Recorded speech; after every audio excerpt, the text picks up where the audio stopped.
What up, and what up? Salute to my brothers. Absolutely. Gunna, what up?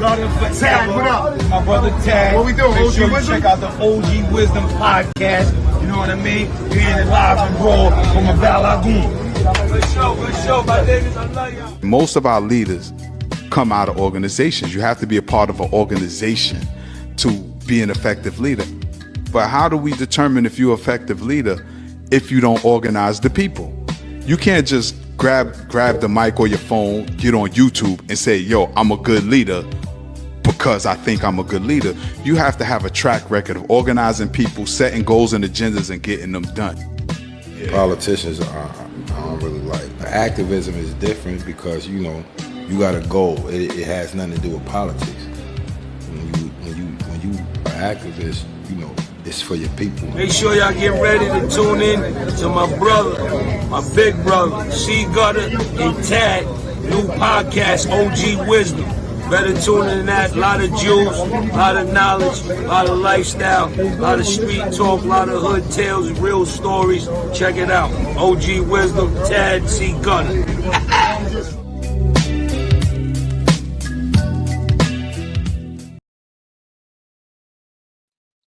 All right, peace, family, peace. 1, 2, 1, 2. Welcome to another episode of the OG Wisdom Podcast with me, your brother Tad, and our brother C Gutter. C Gutter, what's the word, bro?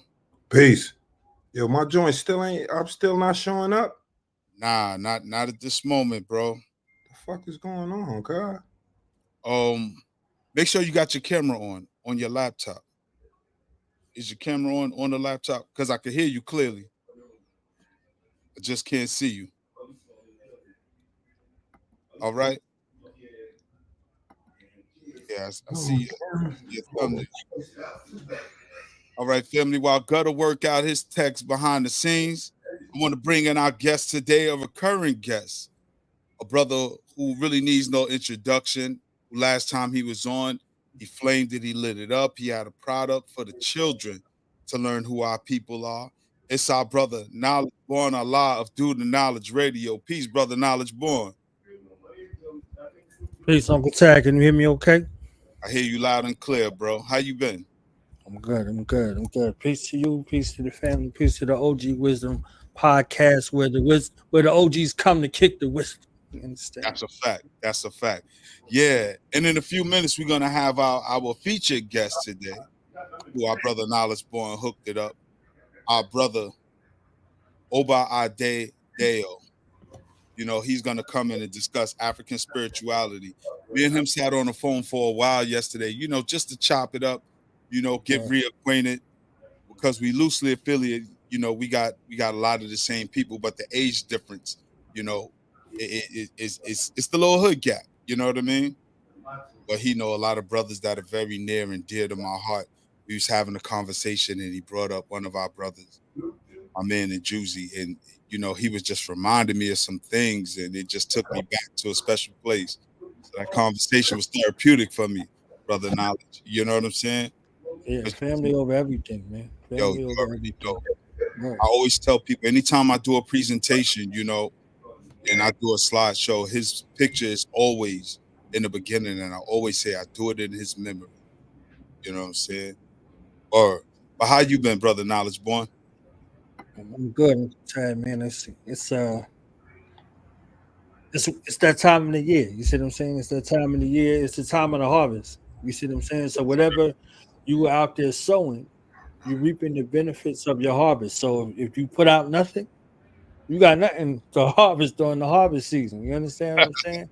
But the wise farmer, that you know, the mental, spiritual, emotional, and physical agriculturalist can plant seeds.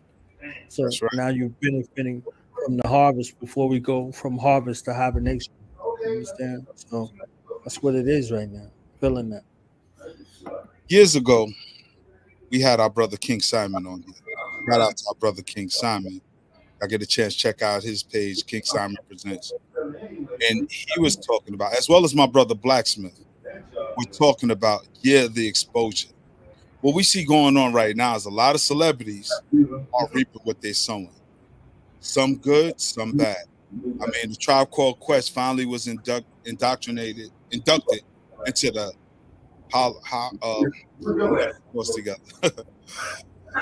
Rock and Roll Hall of Fame, as well as I believe Mary J. Blige, who is well deserved. You know, decades of their music that was put out, you know, and now they're finally being recognized for it, which is dope. But also in other news, we got other brothers, you know, the drill scene, dudes who put out music about genocide, are also reaping the harvest of what they planted. You want to speak to that real quick, brother Black? Gutter, I see you, brother. Yeah. I see I'm in the. I see I'm in the house. I'm in the house. Yes, sir. Yes, sir. House looking immaculate as usual. All right. Stun on them, Gutter. Shit, stun on them. That's how you feeling right now. You understand what I'm saying? Yeah. So yeah, brother Knowledge Born. Your thoughts? I think this is truly a time of subversive activity. We could go through like all of the pantheons of books and things like that, and we see the power of media to mass manipulate minds. And I was talking about this yesterday a little bit. The Manchurian candidates, you know, 'tis the season for the Manchurian candidates. Stanley Milgram, a pilgrim who did this psychological experiment in California, he said he wanted to understand how the Nazi Germany situation went. He said when they were interviewing the people for the trial, they said they were following orders. That's it. They were following orders. So he wanted to understand that, quote unquote. That's what he said. So he got some young teenagers together. He had half of them be prison guards and half of them be prisoners. This was a month-long experiment that had to be shut down 2 weeks into the experiment because one of the men wanted to off himself. You understand what I'm saying? So these were kids, right? These were kids. They signed up. They told them they was going to get some money at the end of the joint, so they went to this experiment. The first couple of days, there was like small movement, but by the end of the first week, going into the second week, the kids that were identified as correction officers were correction officers, and the kids who identified as prisoners, they were prisoners. Lock, stock, and barrel. They forgot that this was an experiment. They forgot that they was going to get paid at the end. They were in the thick of it within a week's time. That's a week. There's no outside pressures. There's no threat of death or coercion or any of that, Uncle Tad. It's just that. It just happened. This happened in their mind, so it became their reality. Talk about it. There were no guns. Question. Go ahead. Who were the kids? Who were these was the kids that they used for this? No, I'm asking who were the kids? Like, what background did they have? These was white suburban kids in California. That explains everything. So part of their culture. Right. So when we look at that, we could see our set of circumstances also the same with prolonged exposure. Go ahead. Go ahead.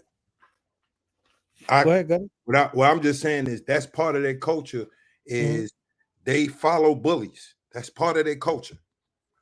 It's explicit in their culture. Right. Whoever's the toughest, that's who they follow. We're gonna do whatever they say. This has been going. Just look at their history. If you deal with their history and you look at their history, that's part of their culture. That's the explicit part of their culture. Right. Where they just like once somebody's in control, we do whatever he say. No ifs, ands, and buts. Even with it, like just look at their kings. Their kings could do anything. We could stack up 1,000,000 skulls and it's cool with us. Right. Whereas dealing with our culture, we had councils. You know what I'm saying? Which with elder women and men. Right.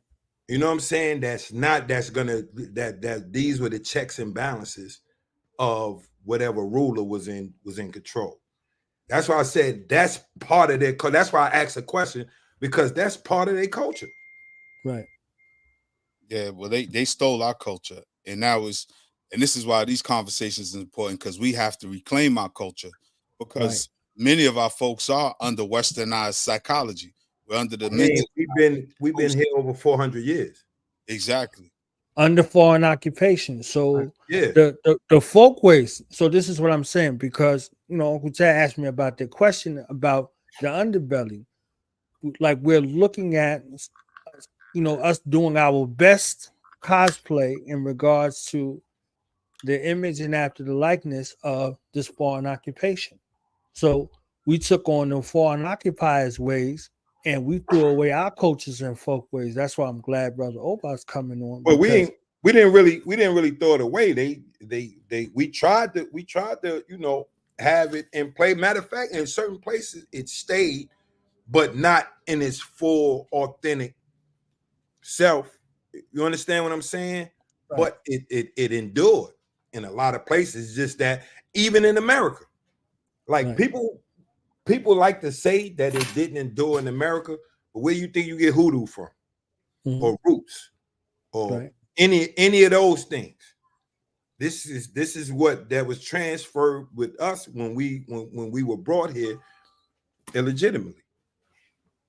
Some of those, and just certain things that we do, like it's a man, trying to remember the doctor's name,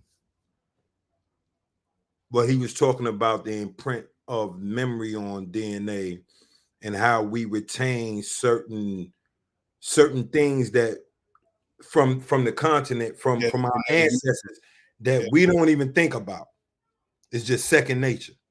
Like putting stuff on our head. You know what I'm saying? Like how people walk around with stuff balanced on our head. The same way how you'll see women wear gowns and stuff like that. You understand? Is just the way they wear it. You know what I'm saying? It's so similar back to ancestors, how they wore their dress. You understand what I'm saying? Yeah, that's our resistance. That's our resistance in itself, having that genetic memory. Yeah. Form to so much. Like even pouring libation, as we came up, we always knew you just pour out some for the dead homies. A lot of us didn't realize that's libation. That's the ancestors. Honoring the ancestors. Once you die, you're an ancestor. That's a fact. Whether you're a good one or a dark one, is that's on the individuals that life passed away and how they live. And that's something we need to tap into as well, because many times people only want to honor the famous ancestors, but seldom do they go down their own family bloodline and learn who their grandmother's grandmother was. So great. Look what we do. Most of us honor ancestors that don't belong to us. Yeah, that's what I'm saying. If you Christian or Muslim, you honoring ancestors that don't belong to you. Well, I need Brother Oba to come in here and speak to that. Yeah, he's gonna speak. He gonna have a lot to say on all that. You understand what I'm saying? He got a lot to say on all that. Yeah. Yeah, but Brother Knowledge Point, real quick, how did the experiment end? The experiment got shut down after a couple of weeks, because of that situation. One guy actually escaped, and the other guy actually had offed himself. So this is a simulation, right? Yeah. This is a simulation, but to the mind, it was real. You in a controlled environment for a couple of weeks. You're not even, this ain't months, this ain't years. So if that had that lasting effect on them in a couple of weeks, imagine being in a prolonged state of a couple hundred years. Right. Or even I do you one better, even within our own lifetime. Because when we talk about hundreds of years, we can only imagine. Mm-hmm. To which, again, we make these things our reality. Because we don't have to imagine the years. We ain't got to imagine the stuff that happened. I'm saying I wasn't around 400 years ago, and I'm watching. No, what I'm saying is we don't have to imagine. Shit was documented. But right, and that's horrors that they did. Right, was documented. I'm not talking about just their horrors. I'm talking about history, period. Right. Because you always got people that glorify certain aspects and people that contradict from both groups. Even if we look within our own scholarly works, if you don't know a Dr. Ben, a Dr. Clark, you're likely to take the word of a Henry Louis Gates Jr. Right.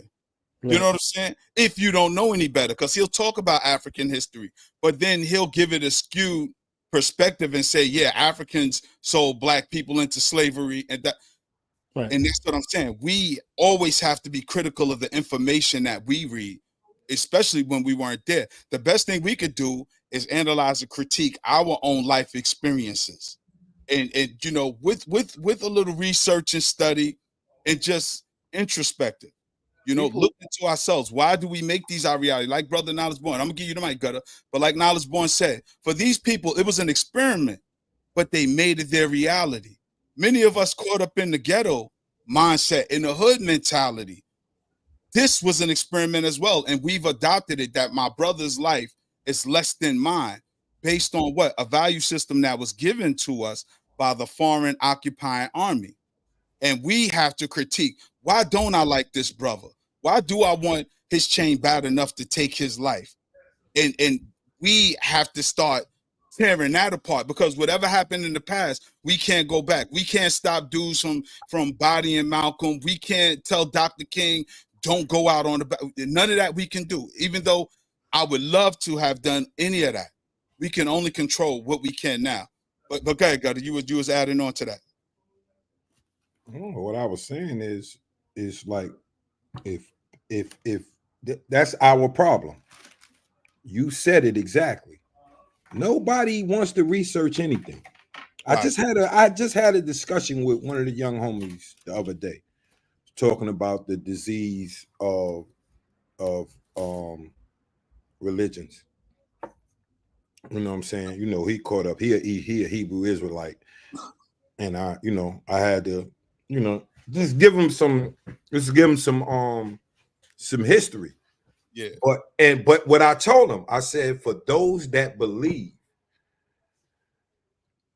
see, that's why it's like, bro, when you have a significant portion of our population that then already took the heroin of Christianity and Muslim or Islam, you know what I'm saying, in their life, when we know, just looking from a scientific and historical aspect, we've been on this planet over 300,000 years.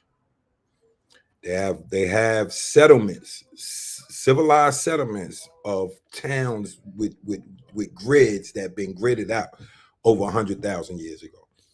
And I'm supposed to believe in something that happened approximately 8,000 years ago. Come on, let's be serious. It's like, you know what I mean? So what I say, and this is what I say, is when people believe in something, they don't want to research because they're in fear of their belief being challenged. Yeah, or shattered, dismissed. No, yeah. Challenge. I mean, just even it being challenged, because you gotta understand, people believe wholeheartedly, bro. Yeah, they believe everything. Like I really asked the dude, it's like, so you mean to tell me that we gonna just take parts of the book? I'm not even going. You believe that a whale dude fell off a boat, whale swallowed him, took him to the destination that the creator wanted him to do, and spit him out 3 days. Then you're gonna convince me that a dude hovered over a mountain. You know what I mean? You want to, you know what I'm saying? He just hovered there because that's the depiction that's in this book. that somebody turned back and turned to salt. It's just like shit that is like when we deal with logic, my nigga. You know what I'm saying? It's like if this happened, then why doesn't it have the ability to happen now? Right. You mean the creator just stopped talking? So if he stopped talking, why is you still talking to him? You know what I'm saying? I'm just dealing with, you know what I'm saying? I'm just dealing with certain things that should be logical. But like I said, when you dealing with people that have an ingrained belief, because I told him, I said, bro, you move from Christianity, which you was raised into, to Hebrew Israelite, but you use the Bible for everything. How does that make sense? The Bible don't even supposed to exist to a Hebrew Israelite. You're only supposed to go by the Torah if you're following the real concepts of, Judaism. Right.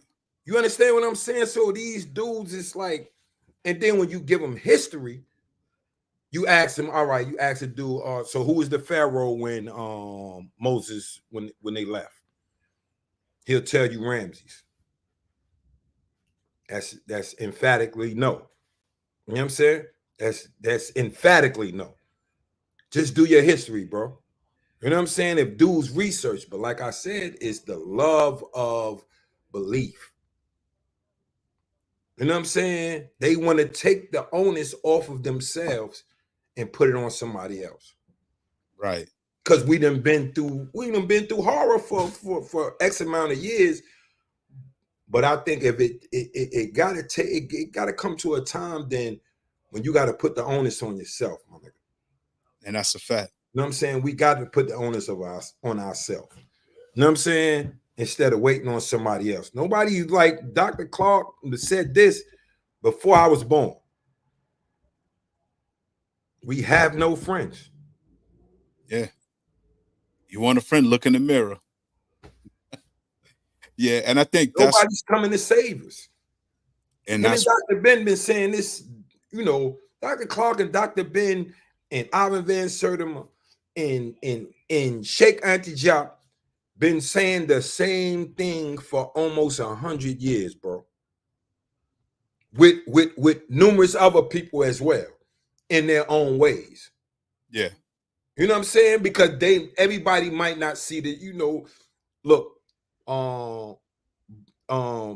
Brother Malcolm dealt with the Nation of Islam. You know what I'm saying? Like we got people that were religious in the aspect, but they put one thing first. Yeah. You understand what I'm saying? They put the people first. They may have quoted from whatever religious text that they believed in, but the number one thing first was for him, Garvey, was the people. Right. You know what I'm saying? Because it's a lot of things I disagree with both of them with, as you know what I'm saying, in certain things. Yeah. You know what I'm saying? But they're like the sincerity for the love of their people stood out more than any religious dogma that they had. Yeah. And that's what Malcolm's message was in his speech, the message to the grassroots, that your religion should make you a better person.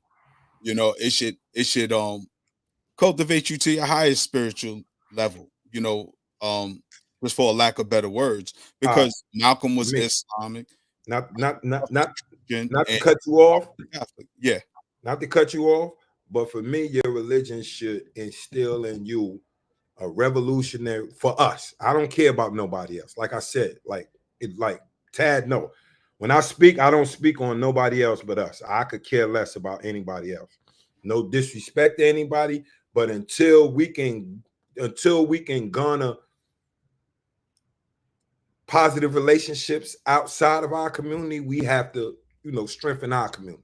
So I don't, like I said, I don't care about anybody else. But what I'm saying is it has to invoke a revolutionary spirit in us, no matter where we are. You know what I'm saying? Because there is a clear enemy. If you're a Christian, nigga, the devil better be that white man. You're a Muslim, the same thing. Shaitan better be that white man. You know what I'm saying? That's how it has to be represented in order for me to respect your movement. You know what I'm saying? Yeah. For us. I can only speak for us. You know what I mean? So why would you click off the Hebrew Israelites? I mean, they like to fashion themselves as revolutionaries through that book. But they aren't. You say the Hebrews aren't revolutionaries. What have they done? Yeah. I don't know. I'm not in that circle. No, I'm saying I would like for the on a public stage. That's for any of them, bro. Right. Name me one. Good. Whether it's the Al Islam, all of the Mars, they're gonna do something for their brothers. You know what I'm saying? The NOI, any of these quasi-religious organizations. What up, guy? Yeah. So what is it that you would like to see them do? Like that they can do from their capacity? Stop worrying about what a person believes in. That's their problem.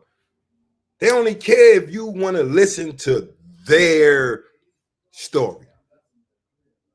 They only care about you if you're willing to embrace what they embrace. But isn't that most groups? Isn't that most groups? Because one thing I've learned is people are always trying to recruit people to see things. But this what I'm saying is, this is why I say I don't go with the religious, because y'all are going for religious purpose. I don't care about that. That's not my purpose. You understand what I'm saying? If your purpose is not for the upliftment of us, instead of scamming us, that's what most of these organizations do. Name one of them that don't take money from broke people, from broke black people. Name one.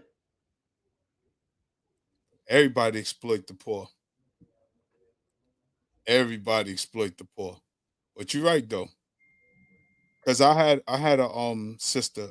Actually, she was signed to Interscope. I won't say her name, and we had a deep conversation, and she was disheartening by our folks' spiritual system. She said a priest had got her for some bread, like 6 figures, and she was trying to leave it alone. And this be my thing too, bro. And I don't mean to dump on nobody that gets scammed, but understand what scamming is. When you get scammed, what they do. Do you understand what they do? They con you out your bread. What is con? Confidence game. Confidence. Yeah. They want you, they building off your greed. Yeah.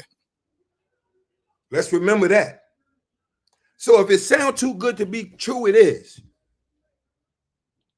Come on, man. Like I said, I don't want to dump on anybody that has been scammed. But let's be real, bro. Well, that goes back to thinking you about to come up and somebody got you.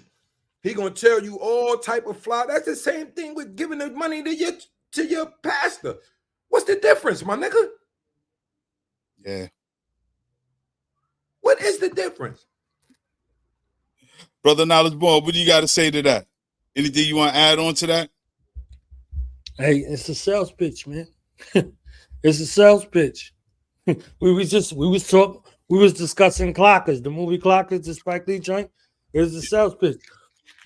Buddy fell for the same sales pitch. Oh, Buddy fell for the same sales pitch. It was a new crop of generation. Every generation, they was in the joint. Buddy was sitting in the barber chair. He was like, "See, y'all roll with me. This is what y'all gonna have. They're gonna sell you something. They coming with the with the con. You see what I'm saying? That point in that Malcolm X movie, he said, God's word ain't no hustle, it's a hustle. Yeah. You know what I'm saying? And then he said, who needs the nutmeg now? Like literally, it was the game. He like, come on, fam. Like what you want, Malcolm? You want a house? You want a car? What you want? Like he was looking for an angle. So, like the thing about it is with the religiosity, it's a corporate structure. It's a corporate structure. It wasn't a corporate structure when it started, but it was a corporate structure. It turned into a corporate structure. It got usurped. So the God and the salvation and the revolutionary spirit we was looking for, it got sold. You know what I'm saying? It got sold. So simply it's a sales pitch now, and they selling salvation. They selling salvation. So you got to be out there recruiting. You got to be out there with the propaganda. You got to be out there with the slick talk. And when you do battle, you got to be successful. So one way or the other, it has to work. So salvation has to work in your life somehow. You understand? Like Fidel Castro said, ask God for bread. No bread came. He said, ask me for bread. He gave him bread. You understand what I'm saying? So that bread meant loyalty. You understand? So it's a different thing when you can provide tangibles based off of that. So when we look at organizational structure, our religious structures. It's all of the structures. All of the structures is set up like that.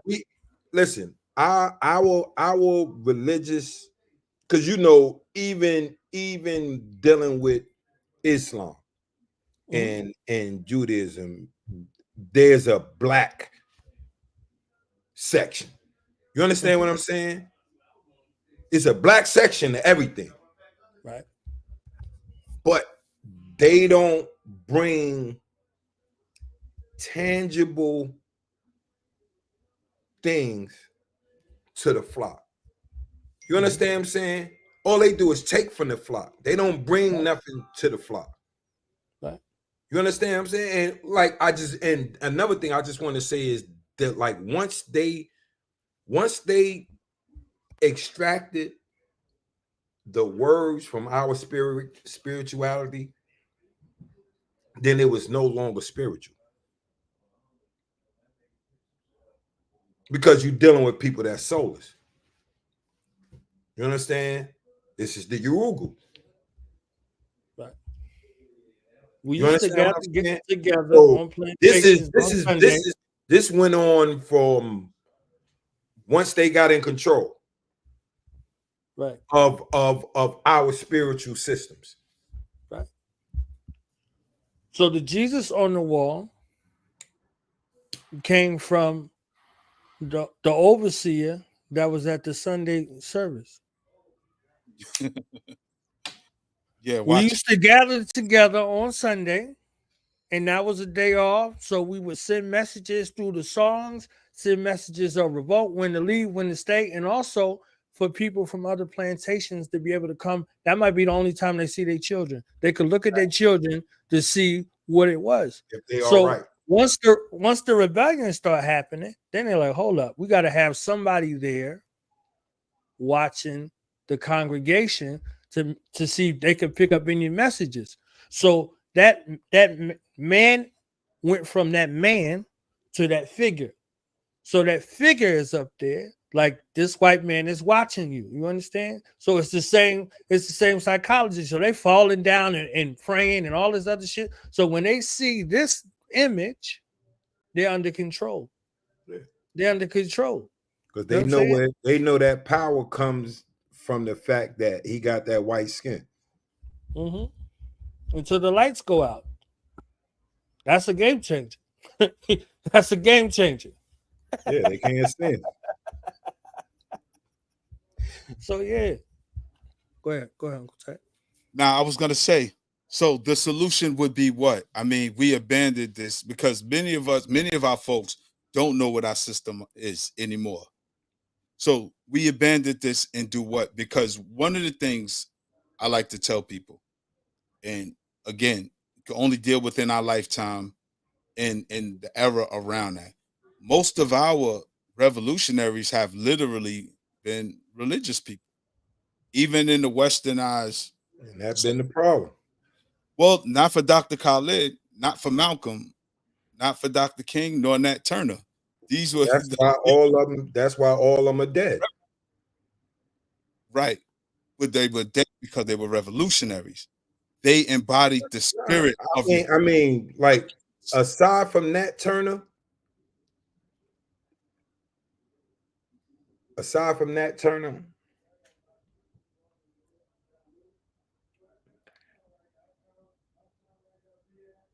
rest of them ain't have to die within the revolution like that.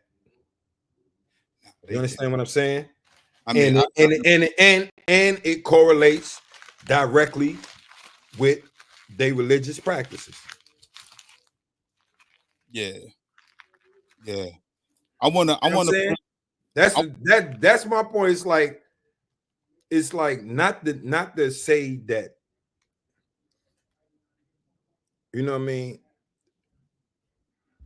somebody like even Garvey. Bro, they killed him. They put him in the jail. He caught pneumonia, all types of shit, asthma. Got out of jail. He couldn't fight no more. He was a walking dead man.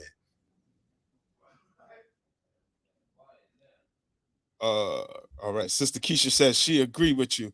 But hold that thought, Gutter, because I want to bring our guest in. Everybody, shout out to everybody in the chat, Sister Fawn. That's who got the answer to that question you just asked, Uncle Chad. He got the answer. He got the answer. I want to bring in our guest today, and I want everybody to smash the like button. Smash the like button. Smash the like button. But I want to bring in our guest today, our brother Oba Ade Dayo. Peace, brother Oba. How you feeling? What's going on, man? How you doing, Tad? What's going on? I'm chilling. We got our Peace, brother knowledge. Our brother Gutter in the house. So, see, Gutter is a legend. Your name is etched in the sky, Daddy-O. Don't you worry that part. You heard? I say. Have you been checking out the conversation? Nah, because I'm just having a whole lot of technical difficulties because Murphy is a law, and sometimes you gotta, bend to Murphy's law. You know what I mean? So I had to end up using the phone. It was just a little crazy. So I was catching a little bit about some of the leaders that y'all were talking about. But I didn't hear the question. You know what I mean? Yeah, oh no, that's that question. I got to. He Well, got it was the just answer. more of a statement. I don't think it was questions. It was more of a statement. I was stating that aside from Nat Turner, our leaders that came from a religious standpoint died. They didn't have to die in the fashion they died in. And to me, that's because they honoring ancestors that don't belong to them. I traded that. You could feed a cat dog food, but he'll sustain himself, but that ain't gonna make his coat shiny and his teeth sharp. Feel me? We had what we had at the moment, but when you look at in contrast to Haiti and them having the ability to pull on their gods and become invisible and be able to use that magic straight from the ancestors. You know what I'm saying? So, but see, one of the things that I think that in terms of like for right now, I observed something from the favelas of Brazil, right? And in the favelas in Brazil, you don't know who the leader is. Nobody knows, right? He is ambiguous. Nobody can tell on him. He could be walking around the town, checking everybody out. Nobody knows who he is, right? And they have a function like that in Yoruba society where they talk about the king of Oyo would dress up like a commoner at nighttime and be amongst the people. And everybody kind of knows it's him, but they don't acknowledge him as the king. They acknowledge him as a regular person. And this is where you get to necessarily, give your grievances without being worried about retribution because he's a regular guy, right? And he can look at himself and be like, yeah, that shit I did was a little crazy. Like, you know what I mean? So we have to insulate our leaders because when you talk about money and you talk about influence, Like, right now everybody's going crazy over a public hanging, you know what I mean, with Sean Combs and them. And I don't know him and I don't know enough to judge him, and I'm pretty sure he ain't the best person in the world, but I don't think he's what they say he is, right? And they got the monster tag. Yeah, and we have over time we've constantly done the same thing. So they did that to us with OJ. They did that to us with Michael Jackson, right? They did that to us with then eventually R. Kelly, and then it got to the point where Cliff Huxtable was on trial. And 20, 30 years ago, you'd have bet me that, and I'd have been like, you bugging out. He ain't going to jail, right? But Cliff Huxtable went to jail. And so people don't recognize that there's a yeah, like how was Cliff Huxtable doing a bit? Like, what we talking about? Doing burpees. You know what I mean? So there's a pattern, right? And so when you go back to what they're doing to Sean Combs, they're using the Jack Johnson Act, right? And so it's always sexual things. It's never, the black man never got over on taking nobody's money and nothing like that. He get taken down because of the fear of the black phallus. You feel me? And people are quick to castigate and put something on somebody real quick based on rumor. And that's a problem that we have in our community, is that we don't, the Pilgrims, they be like, he did wrong, but we gonna deal with him, not you. Right? It's our business, whatever little, what I'm saying, dissident behavior he has, but we ain't gonna let you put him on trial, right? As soon as we don't like somebody and they hear something, we pass it right off to the cave roaches. You feel me? And it's a public hanging, and I can't participate in that any further. Now, in terms of the people that we have today, like you said, they have no spirituality. They don't know who God is. They don't know what God is, right? And our morals are always being tested. So like we were talking about last night, Tad, about the morals, right? Yes. The majority of people that get caught up in the street based on the violence, not the money. The money is not the allure. It's the violence. When you go outside and you deal with a bully and he pressing you, you got two choices: to become a wolf or a sheep. When you become a wolf and you now exact that same violence upon somebody else, everything else is easy after that, right? Because I done beat somebody up to the point where they bled. You want me to steal some clothes? That's easy. You want me to stand here and hold these pieces of thing and whoever asks for them give me the money and I give it to them? That's easy. Because I've already violated God's most, precious law is to not harm each other. So, and we look at it, when they had the thing with with all the gangsters from hip hop, and they had Haitian Jack. He said he turned into a shooter because the bully used to be taking his money. He got a pistol and he was like, enough of that. We ain't doing that no more, right? So that's the majority of us. Absolutely. I can tell I'm guilty of that, right? Yeah. No, because like that's why I said that's the majority of us, because like usually us that enter into the streets is after first going through it, and then we might help somebody. Absolutely. And then when because you going like me, I went through it because I don't got no older brothers. So anybody, I gotta fight. Then I gotta fight for my older sisters. So I'm getting whipped out at a young age because all my sisters are and better older than me. So I'm getting whipped out from a young age. So that just taught me how to, fight, because I'm getting beat by people older than me. So that taught me, that gave me some skill. I'll definitely learn how to weave after these older niggas. I definitely learn how to weave. But, that's what transformed my mentality into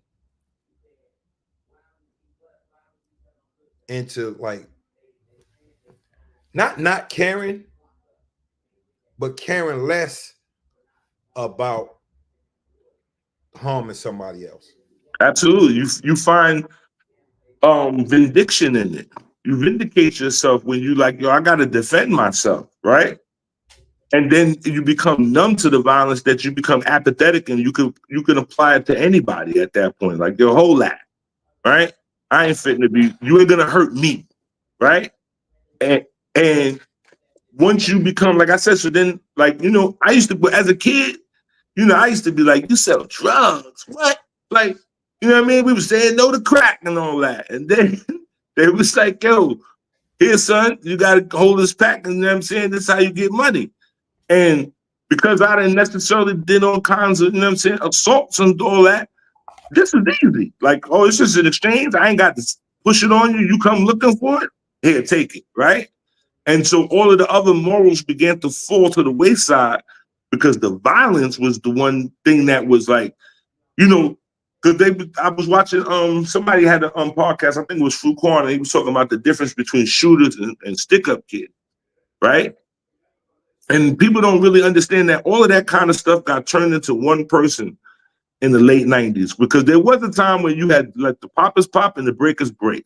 You had stick-up kids, you had people that hustle, and hustle didn't mean you sell drugs. You got people that was slumming gold, they was boosting, they was digging pockets, they was jostling, they was scamming, right?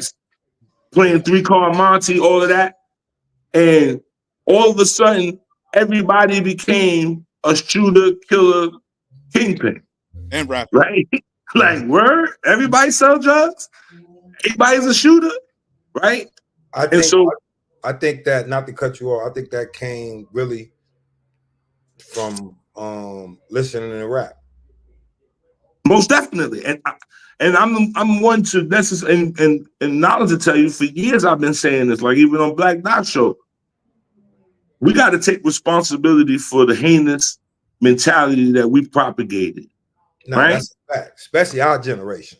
Hell yeah. Like I always tell the younger dudes, because it'll be dudes talking about the younger dudes, and they'll be like, yo, this, that, and the third. I was like, brother, you see it because it's on camera. I come from the 80s. You know how many people went to people's doors and shot through the eye hole? That's a fact. Knocked on the door, and just whoever answered was getting shot in the face. That's a fact. That's a fact. Like, bro, that's it's a like, fact.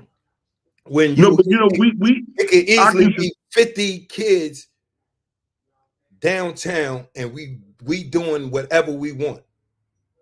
Yo, listen, I was talking to my cousin the other day, and we were talking, and my best friend, we were talking about like Halloween was really Devil's Night. Like, I remember being with my mom someplace, and somebody like, yo, it's getting late. Y'all better get out of here. You feel me? Because at nighttime, the police can't help you out here. You know what I mean? Because like you said, it'd be mob the kids downtown on 4th Street or downtown Brooklyn, and the paddy wagon riding next to them, and they can't do nothing. Word. They like, well, what we gonna do?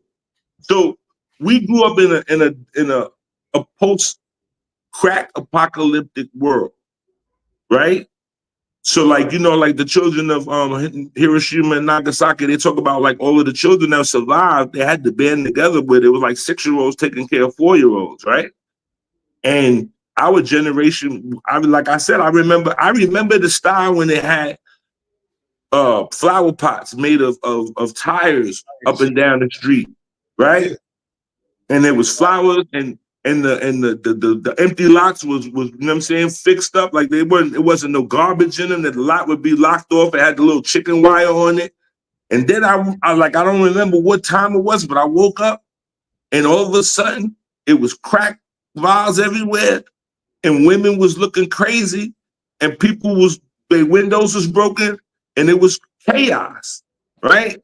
And Ahmed told me one day, he was like, yo, we all need to receive a check behind that. Like, this is post, you know what I'm saying, war stress that we went through, because we watched adults turn into creatures, right? I could tell you the exact, I could tell you, all right, I was living in Mississippi. 83 summer, I was up here just visiting family. The next year, we moved back up here.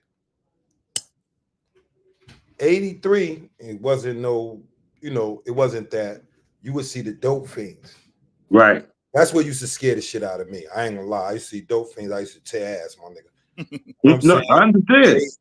I used to tear ass. But when I got back, I started seeing, like, it was a Panamanian lady in my grandmother building that had the fattest ass, my nigga. I used to be in love with this lady. You know what I'm saying? But you know, she older than me. But she wasn't that grown. She was like 21, 22. Right. You know what I'm saying? Cause when I got back, she was running back and forth, but you know, I don't know what's going on. By the time Right. I realized what's because you know I'm back in New York, so now I gotta absorb New York. I wasn't living in New York for 10 years. So now I have to absorb Brooklyn. Like I gotta absorb Right. and learn. I gotta relearn, you know what I'm saying? Because before I was just here for a couple months and I'm back down south. Right. Right. So Right. I ain't really know the New York. So as I'm learning, it took me probably about 3 months. I'm realizing what's going on. Because you know, everybody going to the same building. You know what I'm saying? This is on Lincoln between Clawson and Franklin. I remember this shit. My nigga, by the end of the summer, she was Slim Papa. Bro, she had the wagon. That's when them bubblegum jeans was out. Yeah. Bro, my nigga, them shits was sagging on her. Mm. You see what I'm saying? No, but think about how literally, traumatizing that is for a child that doesn't have context, right? yeah. No, because you know, I knew because I was older. You know what I'm saying? I was a Mhm. teenager. I was a teenager that was getting in the mix. You know what I'm saying? It's like, you know, you 15, you 14, 15, 16. That's when you start. You outside. You outside more. You know what I'm saying? Hmm. You either going, you know, you more on the curb. You know what I'm saying? 12, Yeah, 13, but you can leave the block 14. though. You on You the could cross the curb, street. but you touching your toes out because you doing little shit. You know what I mean? Hmm. You not fully in the streets. You just you know you playing. You understand what I'm saying? So you know you see that change. So I can imagine for a kid that's younger that's seeing loved ones. You know Well, what I mean? I'm born 77, right? So I got friends whose mothers, like in the first, second grade, you know, they was regular. Yeah. And then like third, fourth grade, You don't even see they him. was like, ew, look at his mom's. His mom's a crackhead. Like, you know what I'm saying? And I remember those kids turning into bullies because their home life was fucked up. And they was like, nah, son, like, y'all playing around. I'm about to book, son, because I'm taking this shit to the pawn shop. You feel me? Like, No, I you got know, young there's homies kids, that's like that. You know what I'm you saying? feel me? They grew up and their parents was in the mix. You know what I'm saying? Yeah. And see, I was blessed that my parents came from a different drug culture. So my mom is a black hippie. She played folk music. She went to San Francisco. I was initially born in San Francisco, right? My mom's just taking acid on Haight Ashbury. She's hanging out with the Allman Brothers. She used to date Buddy Guy, the drummer from Band of Gypsies, Jimi Hendrix, you know what I'm saying? Band. So my mom and them had a different context for drugs, not as a means of covering up depression, but a means of necessarily exploring and opening up their mind, Yeah. right? My dad, fortunately for me, is not a baby boomer. My daddy was born in 1939, right? So he's from a different era. Like he created the aesthetic that you know of people living in lofts and hanging out with artists, and you know what I'm saying? He had a different tune to him. And so my parents used drugs, but they wasn't strung out on nothing. Like they go to work Monday through whatever, and Saturday is her day. She, you know what I'm saying? She dropped me off at my grandmother's house. She going to party. I don't get to see her disheveled. You know what I mean? She kept it real, you know what I'm saying, clean in that regard. Um, and so my moms and them would be like, yo, don't judge those people. They, you know what I'm saying? They stuck in a wheel. You know what I mean? Like they got caught. and they, you know what I mean, they didn't have nobody to pull their coat. Because, you know, they came up with people who were addicted to dope since they were 9 years old. My uncles and them grew up with guys that they were growing up with that was addicted to heroin. So, like, people would make the effort to try to get you off, to try to, you know what I'm saying, get you, you know what I'm saying, to wean you off the dope. You know, like the crack came and everybody was using it. Like, you was either selling it or you was using it, right? And there was no involved in one way or another. Absolutely. And through a family member, through, you know, a family member might have been hustling, or a family member was getting high. Or getting high, yeah. You see, I mean, like you go to your friend's house and they had the VCR and the TV and the couch, and then 6 months later you went back and that shit wasn't there. You know what I mean? And niggas like, yo, come on, son, let's go in my room. Like, oh, okay, your room is this, you know what I'm saying, is the sanctuary. Because outside of their bedroom, I grew up with niggas that locked their door, that had bolt locks, so their parents wouldn't steal their clothes and steal their stuff, right? And that's a very ill concept for children to grow up in that type of psychosis, because you begin to not, and this is what pushed our generation to not listen to the elders, is that we didn't trust them. Right? You know, because you saw a person one day, he was like, hey, man, here's a piece of candy. And then the next day, he's like, yo, shorty, give me $1 before I stab you. You're like, what? You know what I mean? Like the type of robbery, like, you know, we grew up with people that would mug you, right? And when they say mug you, that means that they didn't pull a gun necessarily on you, but they lured you in, right? So I would go through as a only child. I'd be walking through. They ran your pockets. Yeah, but I'm saying with a smile.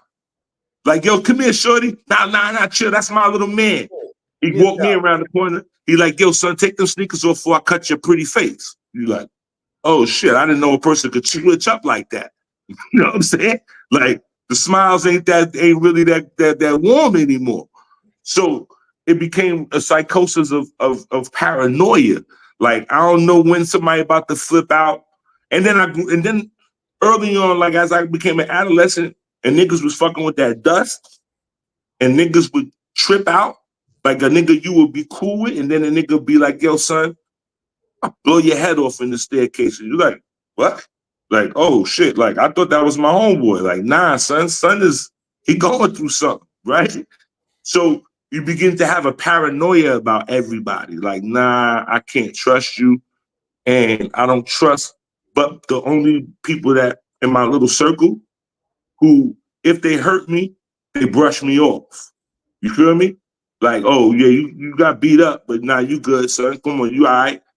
Then you begin to put your faith and your trust in these people. And a lot of my homeboys, we had relationships that were like adults before we even passed puberty. We was talking to me and my homeboys when we was 14, 15, we was talking about not killing ourselves. You feel me? Like, yo, son, some days I be wanting to just, you know what I'm saying, hang it up. I don't see the future. And niggas talking to each other like, nah, son, you can't do that because you're going to hurt, you know what I'm saying? You're going to break niggas' hearts and shit like that. We was having these conversations at 16. So that when, God bless the dead, when Big came out with Suicidal Thoughts, that shit was real because niggas could really relate to that shit because I felt like I was in a fucking, in the hell. Bro, you know some ill shit? I remember being Big, sitting on the stoop, we scheming like if we catch our pops. Because like at that time, my pops, but like me not understanding, my pops is a jazz musician, so he's always on the road. So, you know, this the time my mom's sick. So my pops, you know, he was there. So we on the stoop like, yo, you know, he mad at his pops. He ain't seen his pop. So he's like, yeah, we catch these niggas, we gonna jump him. But I'm like, yo, I'm telling you, like with my pops, though, like I'm telling him about my pop. I'm like, yo, we can't let this nigga grab us. This nigga know this jujitsu and Aikido shit. He'll fuck us up, bro. So we really planning on jumping these niggas. But like a week later, my pops come to the crib. You know what I'm saying? But me not knowing. You know what I'm saying?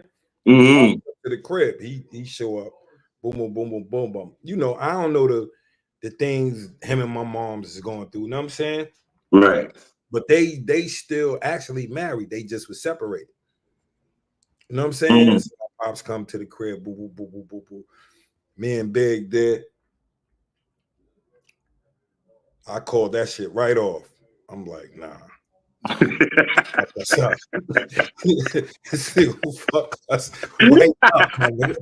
He gonna beat the shit out of us. Yeah. No, but you still had that as a child. Like even when I was wilding out in the streets, you know, like we might try to take a wino or a nigga, you know what I'm saying? But we ain't really messing with no men because you don't know how this shit gonna go. You feel me? And when you think about that, like now today, you see the kids, they don't have no respect for no men or nothing like that. They talk to you any kind of way. Listen,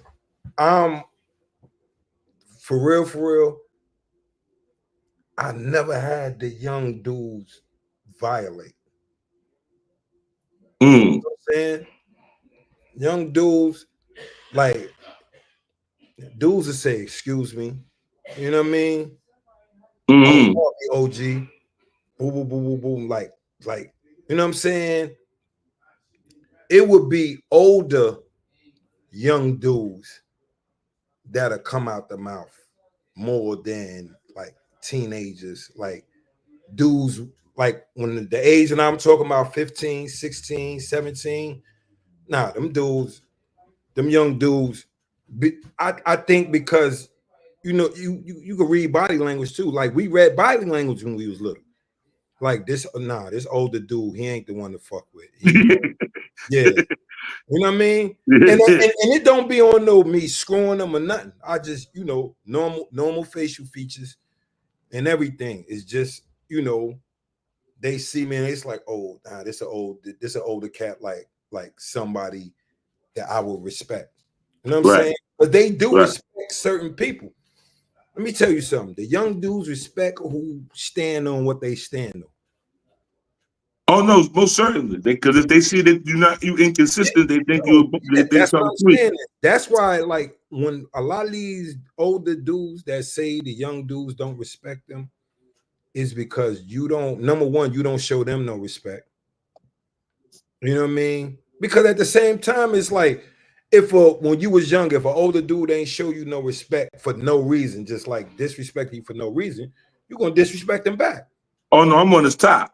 Yeah. I'm on the top. We might book him. You know what I'm saying? So that's where a lot of these young older cats are passed by young dudes, don't know what they doing, and just say some wild foul shit. I see it every day, bro. You know what I'm saying? It's a disconnect because they think every young dude is one of these drill dudes. You understand what I'm saying? They look at shit. Most of these older people look at the media way too much. The people that make all of these assumptions and stuff like that, I don't see. And like literally, I worked in the trenches. You know what I'm saying? When I was I worked in the trenches. So a lot of these, you know what I'm saying? Like, don't get me wrong, a young dude to buck up until he see the presence. Like, yo, shorty, chip, what? But like, yo, shorty, I'm just telling you to chill, man. You don't want to blah. Then when he see like, nah, but it was they trying to explain the situation. No, I agree with you. What I'm saying? But some of these dudes my age and a little older haven't grown up.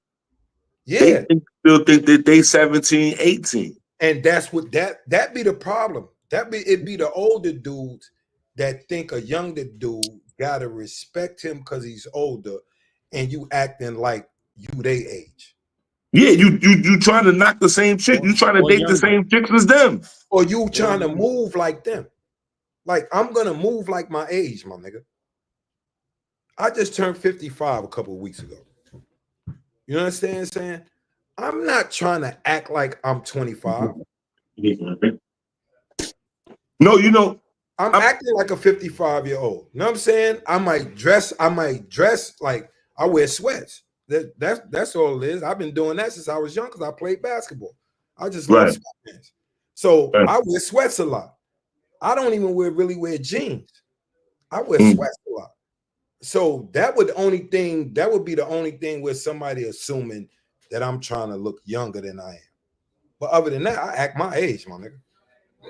I don't it's a big thing. I don't go out with my little homies to do nothing in their age range. Because what am I doing there?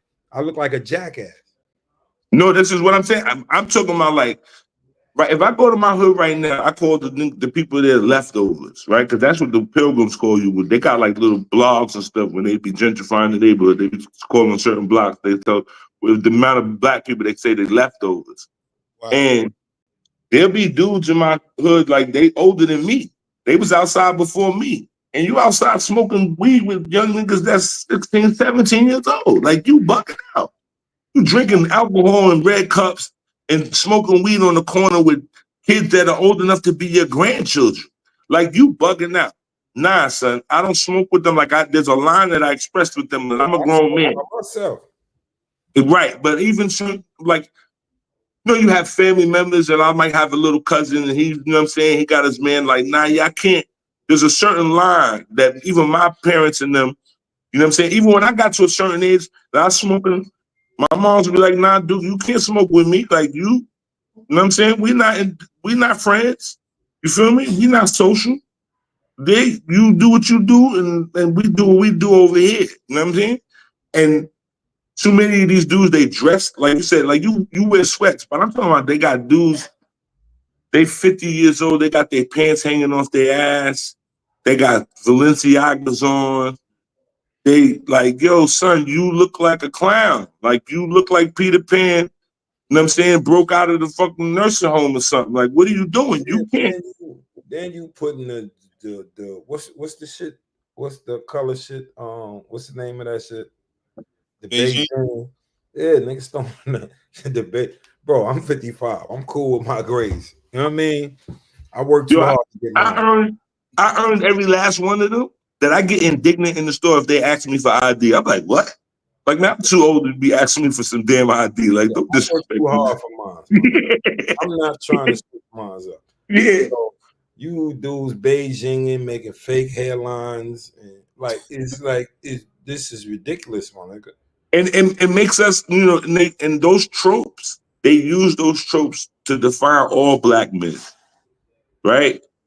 Like, I be around dudes that, even with the whole sexual thing, like we grown men. Like if I go someplace where we walk into a restaurant and there's a woman and she got a fat ass, you ain't gotta say it to me. I seen it. We ain't teenagers no more, son. You gotta show some tact about that. You know what I mean? It be grown men. It's like, yo, son, she got a fucking wagon. Like, yo, my nigga, you can't keep it together. Like that's high school, like public school shit. Like we grown men. Like, I can appreciate it. I took a picture in my mind, but I'm not thinking about trying to bag homegirl or, you understand? It's just, she got a nice body. Bag homegirl. Well, I ain't trying to, today, I don't want the problems with these young women today. They got I don't look like, and I keep it age appropriate too. I don't want no young, like. No turn up girls. Yeah, I'm cool with that. None of us are 25. But she telling everybody.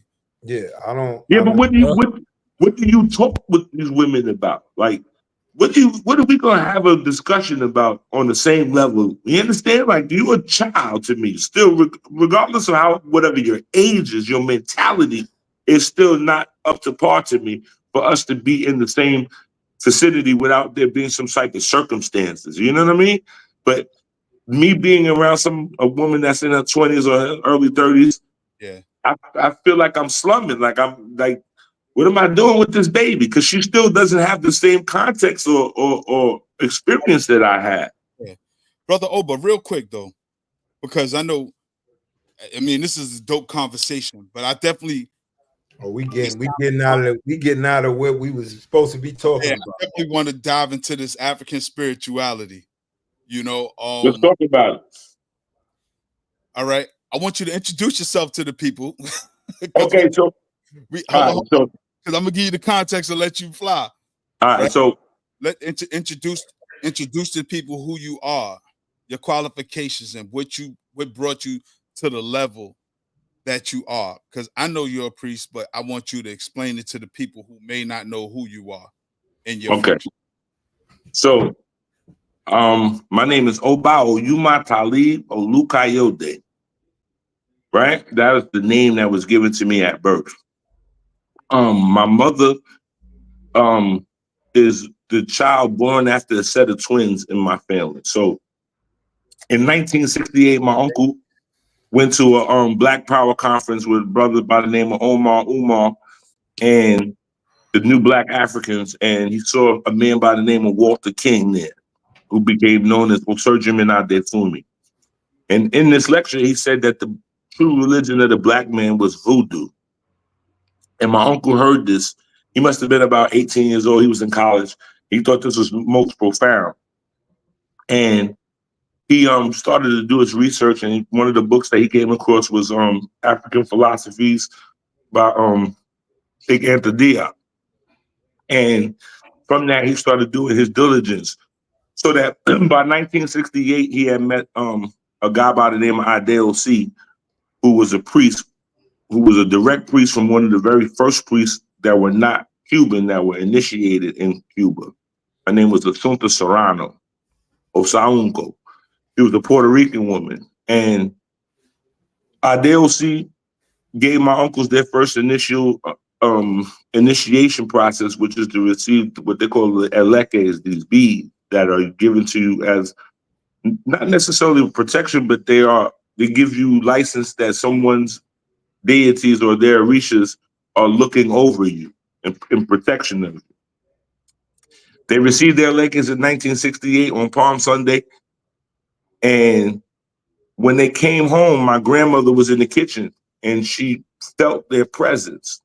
As she turned around and she saw her two sons wearing all white with these beads on. They was like all proud that they was African and shit. Like, look, mama, we got our beads. And my grandmother recognized the change immediately in them. And so 2 weeks later, my grandmother went and got some beads. And so my family has been involved in Orisha traditions since 1968. So my grandmother has 4 children, a set of twins, my mom, and then my Uncle Charles. He's passed away. The only one alive now is my Aunt Joan, the eldest of the twins. So when my family got involved in the traditions, they got involved with the first African-American house or temple that was proficient and they spoke English, right? It was about a brother who passed away a couple of years ago by the name of Baba Lloyd Weaver. Now, interestingly enough, Lloyd Weaver is a direct descendant of Frederick Douglass. Like, he looks like Frederick Douglass. His family comes from Baltimore. They carry the Bailey name and all that. His father, he comes from a long family of Black Power people that his father used to work for the Amsterdam News. He created a temple for Black Americans to practice these traditions because they were brought here by Cubans initially, right? So before we even get to the Nigerian thing, the first people that really propagate Orisha were like the Cubans. And they came in the late 40s to the 50s. So my family being involved in it, all of my aunts and my uncles were initiated. Everybody was initiated by no later than 85, 86, right? So I grew up in these traditions.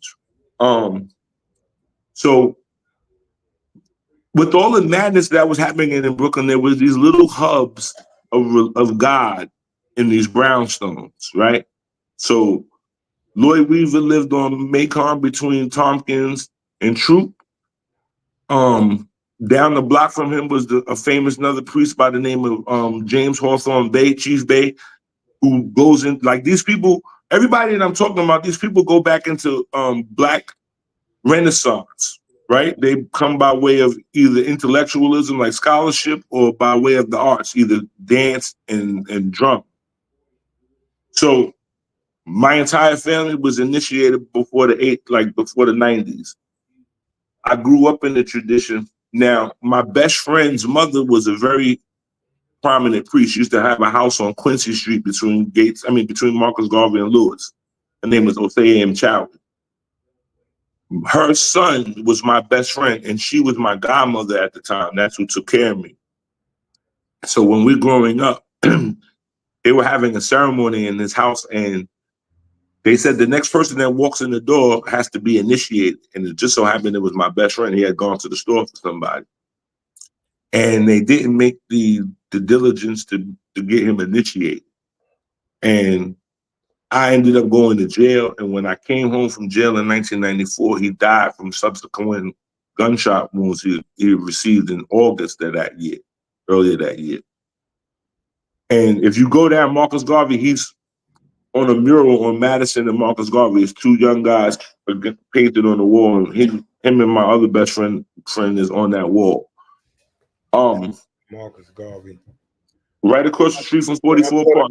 My daughter grew up on Quincy. Okay. Between Okay. Marcus Garvey and Troop. Okay, so you by the orange buildings, the Matrix, we call that. Yeah. Yeah. That's the block past that grocery store. Yeah. So when my best friend died, I cursed God. I hated God. You know what I mean? I didn't want anything to do with the tradition. I was upset. I was despondent to everything. And for the next, I don't know, from 94 to about maybe the next 10 years, I was just in and out of the streets like real bad. Till my mom got sick. My mom got sick in 2002. But what was most profound about it, like I was running away from it. And one time they had a ceremony and I got possessed. And I got possessed and my spirit came and told them that my mother was sick. And that my mother and my grandfather, death didn't know which one to take first, but they were going to go in some order of either my mother first and my grandfather, or my grandfather and then my mother. It was a very profound situation, like, you know, because I didn't believe in none of that, but that shit happened, right? So my aunt told her sister that she needed to go to the hospital. My mother eventually went to the doctor. And then one day out of nowhere, she just had fourth stage cancer and she was dying. But on her deathbed, she was like, you know, my mom's was like, she's not like the average, like I didn't have the traditional relationship with a parent that most people have. My mom, like I said, my mom was a hippie, right? And so she was very interesting in terms of like her views on things. So like by the time I got to be about 15, 16, she recognized that, you know, he in the street. And so she wasn't flushing crack down in the toilet in my house. She's like, oh, so you a man now. You on the corner? Well, there's a vig around here. You got to help with the rent. That's just what it is. You ain't going to have them knocking on my door. And you know what I mean? You a man. I can't stop you. I keep telling you to stay off that corner. Well, now you pay a vig. So the first thing I ever paid in my house was the phone bill. Like, yo, the phone bill yours now. So we had that type of relationship. But so when she's on her deathbed, she says to me, you know, I never asked you to graduate from high school. I never asked you to go to college. I never asked you to bring me no kids. She said, but the only thing I'm asking you to do is to make sure that you go get yourself initiated before you close your eyes. And that was in 2002. She passed away. And from that point on, I made it my business to really like immerse myself in my tradition. And so every question or every dead end that was there, I made it my business to find out what was going on. Eventually in 2005, my uncle made it so that me and my three cousins would travel to Havana, Cuba and get initiated. And that was a culture shock, you know what I mean? Because this is at a time when Cuba really wasn't open like that. And it was a culture shock, and it was a humbling because it got me to see how people can function with the least amount of things and still have their dignity, right? And still find pleasure in life, right? And, you know, because you go there and people, they got rations and they be willing to give you their rations. Like, yeah, you want some coffee, you want something to eat, and you know what I mean? It might not be what you used to, but you have to take it because this is all they have. And the fact that they've necessarily offered it to you Like, you got to be humble. And I got initiated, and then there was the I guess it was like the lost in translation. There was a problem, like, because I didn't, my Spanish wasn't good then. And so then I autocratically taught myself how to speak Spanish, that I could be able to talk to them and have conversations with them. Like, I didn't learn in Rosetta Stone. I just literally put my mind to just like being around them and understanding what they were saying and listening more with my heart than with my ears. Because irregardless of the words, people still express the same energy and the same concepts. And so it got to a point where it was like kind of effortless that I began to understand them and be able to articulate to them. And then I began to study as a priest, and then I had the luxury of going back to Cuba in like 2017. And when I went back, I connected with one of my godparents there. And now I was fluent in Spanish, you know what I mean? And I began to, like, I got caught where I was just back there every other week. Like, I was literally from 2017 to about COVID, I had probably gone about 20 times, right? And then COVID happened, and then it kind of slowed up. But then I have, like I said, I have a relationship with many of the older priests there. Like, they call me on WhatsApp. I talk to them. And I became the mediator between the Cuban community and the Black American community, because there was, at some point, they had cut each other off, where the Black Americans weren't dealing with the Cubans, and whatever information that they had, they utilized it, but they were still a little handicapped. Me being able to go to Cuba and being able to talk to the people and receive certain things that hadn't gotten here yet, I was able to make those connections with people where they, you know what I mean? That people were able to understand certain things where they were like, there was a question mark there because it was lost in translation. There was nobody there to articulate it to them.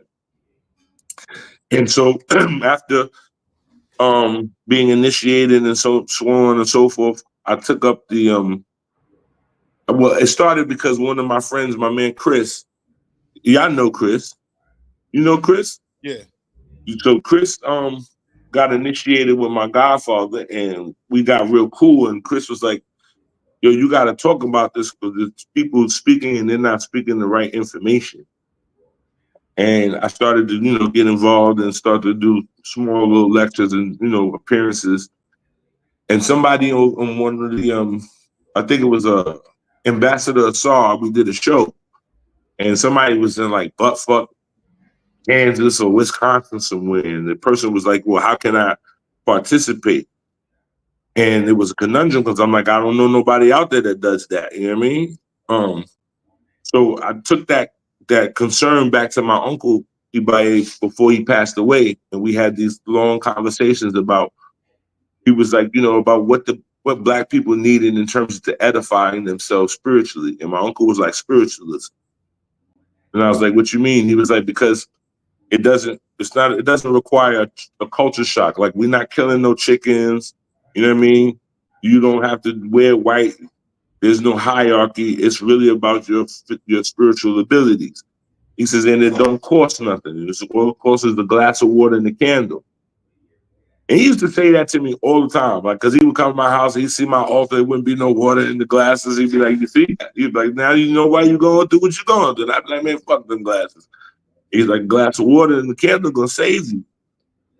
And when he became sick and when he was going through his trials and tribulations, I started to take the information that he gave me and I started to apply it. And immediately my life started to change. So that I was still in the street even now I was initiated. And one day my godfather, he was like, yo, sit down, I'm gonna read you. And he read me. And he was like, yo, no more. And I was like, what are you talking about? He was like, yo, man, I never said nothing to you about what you do in the street. I never, judge you. I never told you to put a cap on it. He was like, but today it says no more. You got to do this spiritual stuff 24 hours. And I was like, Paino, that shit don't pay. He was like, yo, it'll sustain you. It'll provide. And I made that change. 13 years ago. And I can honestly say that my quality of life has improved immensely. You know what I mean? Just with the amount of stresses that I alleviated myself from, and we have a saying, they say you have eyes in the front of your head and not in the back, so don't be looking backwards. And so I moved on and I left the hood and I graduated from it. Like, you know what? I put too much time in this and out this, and there was nothing to come out of it. Let me take this time to now put my efforts towards God, right? And even when I was getting money in the streets, I never had my own apartment. I never had a car that was legal. I never, you know what I'm saying? These things that I'm afforded now as to be a man, to be like, yo, my name is on the lease. Like, nah, shorty, you gotta go. You gotta go. You know what I mean? When I was couch surfing and all that. So eventually, like I said, I wrote this book called Glass of Water and a Candle to express to people the fact that all of this African stuff, you still do it, but you just don't know that you do it, right? You just don't know that you still, like, you have these nuances, this epigenetically imprinted upon you, right? So when I wrote the book to necessarily get rid of the spookisms of any type of thing that was not of the three major religions. So the reality is that the profound concept that was brought to me was the fact that all religion is ancestral worship. All religion, right? If you believe in Jesus and he lived and died, he's an ancestor. Same for Muhammad, same for Abraham, same for Siddhartha. And to go even further, if you want to talk about astrology, well, guess what? The stars are dead, right? You are worshiping dead things. So with that being said, why not give light and memory to the closest things that are dead to you, those who are your family members, those who you can actually trust, right? Now, I would give y'all like a million hours of just phenomena that I've witnessed in my own life, where it would be like just a glass of water and a candle, and literally, like one day, I was literally taking care of one of my uncles. He just passed away. He was suffering from multiple sclerosis, and I used to take care of him. And the situation was that his little pension and all that didn't pay enough to take care of him. So I used to still have to go outside and scramble. And I remember one day I was going out to scramble, and then in the glass, my spirit was like, yo, man, change the water. And I was like, yeah, when I get back. And then I heard this loud voice in my head say, all I ask is for some stinking water. And I was like, he was like, I don't ask you for a chicken. I don't ask you for a drum. I don't ask you for nothing else but some clean water. And I stopped. And instead of going outside and being on the, you know what I mean, I stopped what I did. I took care of my glasses, my altars. I freshened everything up. And when I got to the block, they was like, yo, they just came through and swept this thing, right? And I was like, oh, word. And that's just one of many times that it would necessarily, that little bit of time changed, of course. I could have got jammed up in all of that, right? And had a whole lot of problems thereafter. But that glass of water, taking the time to wash it, so that the concept of the taking care of this altar is that you perform the very first sacrifice, which is of time and space, right? Because you don't control time nor space, but you can give it freely. You can give your time freely and you can give up your space freely, but you don't control it. So when you erect this altar for your mom, your dad, your cousin, your best friend, whoever, imagine it being a phone booth that you get to talk to them at. And you bring them flowers, water, a candle, maybe some incense, and they're going to provide with you luck, opportunity, right? And peace. Because as you give them these things, they require these things in their world. Like, and the movie Coco was the best, like, modern conversation about that, about the fact that if you don't have this connection, if they forget about you, then you can't be honored. right? Because memory is what connects us all to our ancestors or to anything. It's by memory. You see something and it reminds you of someone that you know that passed away. That is them giving you a symbol of that they need to be uplifted, so that it's a reciprocal relationship between yourself and the spirit world. I give them a glass of water, a candle, some flowers, and some prayer. Now, those 4 things that I gave, those all coincide with the 4 elements that we are surrounded by: water, air, fire, earth. A glass of water for your dreams.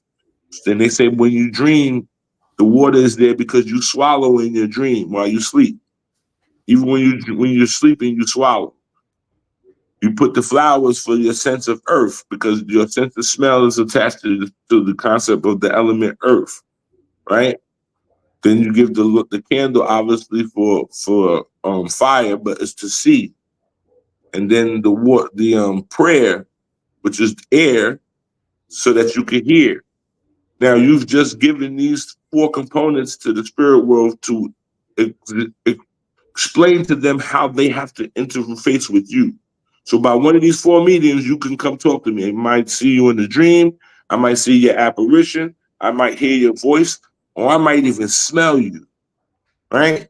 Because it's been times where I knew my father was around because I could smell him, right? The aftershave that he wear, like it would just pass by my nose and I'd be like, oh shit. And I know that smell. So I'm like, oh, okay. So that when I began to get my altar, I got that scent to put on his altar so that he would have it and I could use it to remember him. Right? Because they say nobody wants to die alone and unknown. That is the fear of the average person. That nobody want to get clipped off and be left in the alley and decay and nobody know where you at. Right? And so that the ability to always be remembered is what keeps us alive. And it's a mechanism that, like I said, it was something that I ran from for so long, and it would every time it would just reappear in my face every time. So that we here now because me and Ahmed got cool from different circumstances, and literally one day I was in his brother's house and I saw the spirit of my man Juicy Ray walking through the house. And I was like, yo, son, you know my man? And he was like, who? And I was like, my man Uzi Juicy. He was like, is Juicy Ray? I was like, yeah. He was like, yo, son, I ain't heard that name in so long. How the fuck you know that name? I was like, yo, I just seen this nigga walk through your crib. Feel me? He was like, nah, son, that's not. I'm like, yo, man, I'm telling you, I used to go to school with boy, right? Because the connections, you never lose those connections, right? So, funny thing. Y'all know Hawk? Yeah. Okay. Yeah, Big Hawk, right? Right. Big. Oh, Larry? Yeah, Larry. Larry. Yeah. Right. Yeah, So, I had to like it took me 96, like when everybody was talking about Hawk, because I came home in 95, everybody was talking about Hawk. Larry is my man, like me and Larry the same block. Right. St. James between Gates and Green. So now Larry went away to the military and I ain't seen him for a while. Then when I came home, everybody talking about Hawk, he working with Big. So people, I don't know him. I don't know nothing. Chris bring him to his house for me to give him a reading. Right? And this was the very first time I had ever seen a spirit of somebody. Yo, this is what's crazy. You was who Hawk told me about when I came home, my nigga. Listen to me. I'm in the crib and I'm reading them and I'm like, and my spirit is like, look, and I see a man peek out from the back room. I said, nah, nigga, that's not who I thought I was just seeing. Get the fuck out of here. Spirit said, nah, that's him. I said, nah, son, don't play with me. He said, nah, it's him. So I'm like, yo, I don't know what's going on here, my nigga, but I don't know why in the world But I keep seeing the notorious B.I.G. here, my nigga. Why is he here in your house? That nigga said, they looked at each other, and nigga said, yo, my nigga, I got that nigga birth certificate in my crib in the frame. I said, get the fuck out of here, my nigga. He said, yeah, son, I used to be his road manager for a minute.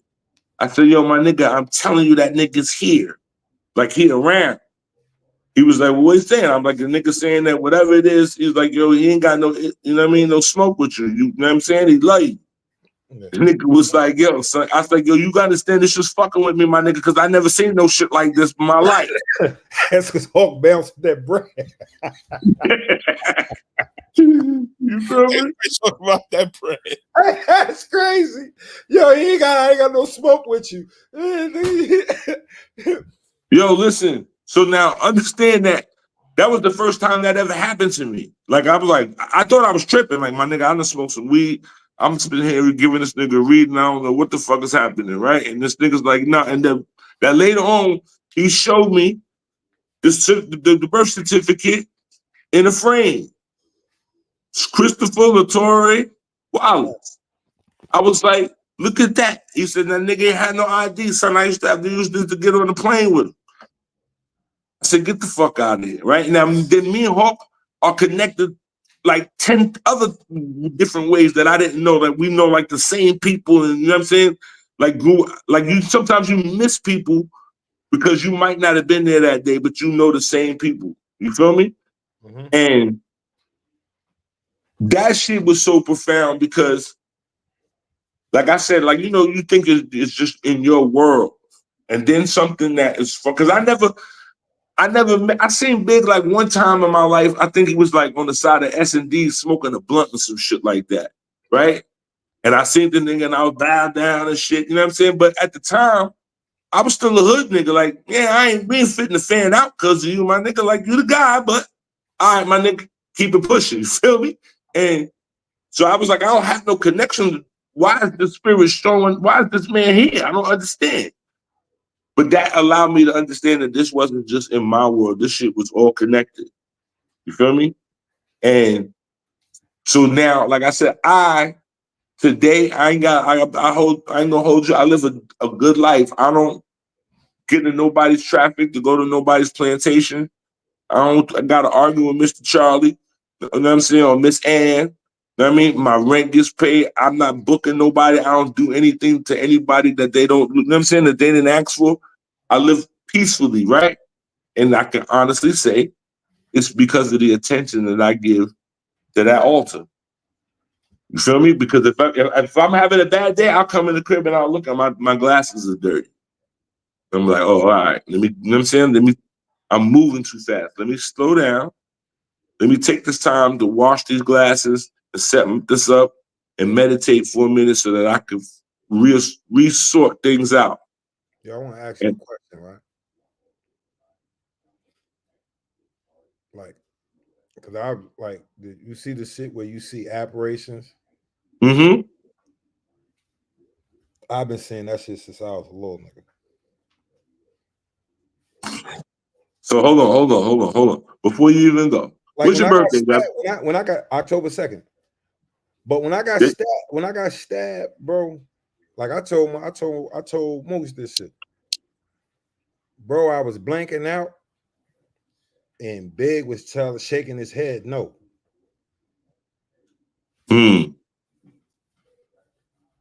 So I'm gonna tell you something. All your life, you have not been good on ladders or stairs. You got to be careful going up and down the stairs, my nigga. I don't know if at some point somebody tried to push you down some stairs or if you fell down some stairs, but you got to be careful with stairs and ladders, okay? It also says you got to take care of your hips, that when you go to sleep, you should put a pillow between your legs so that you don't wake up with hip issues, right? Got hip issues. Listen. And you also got to be careful.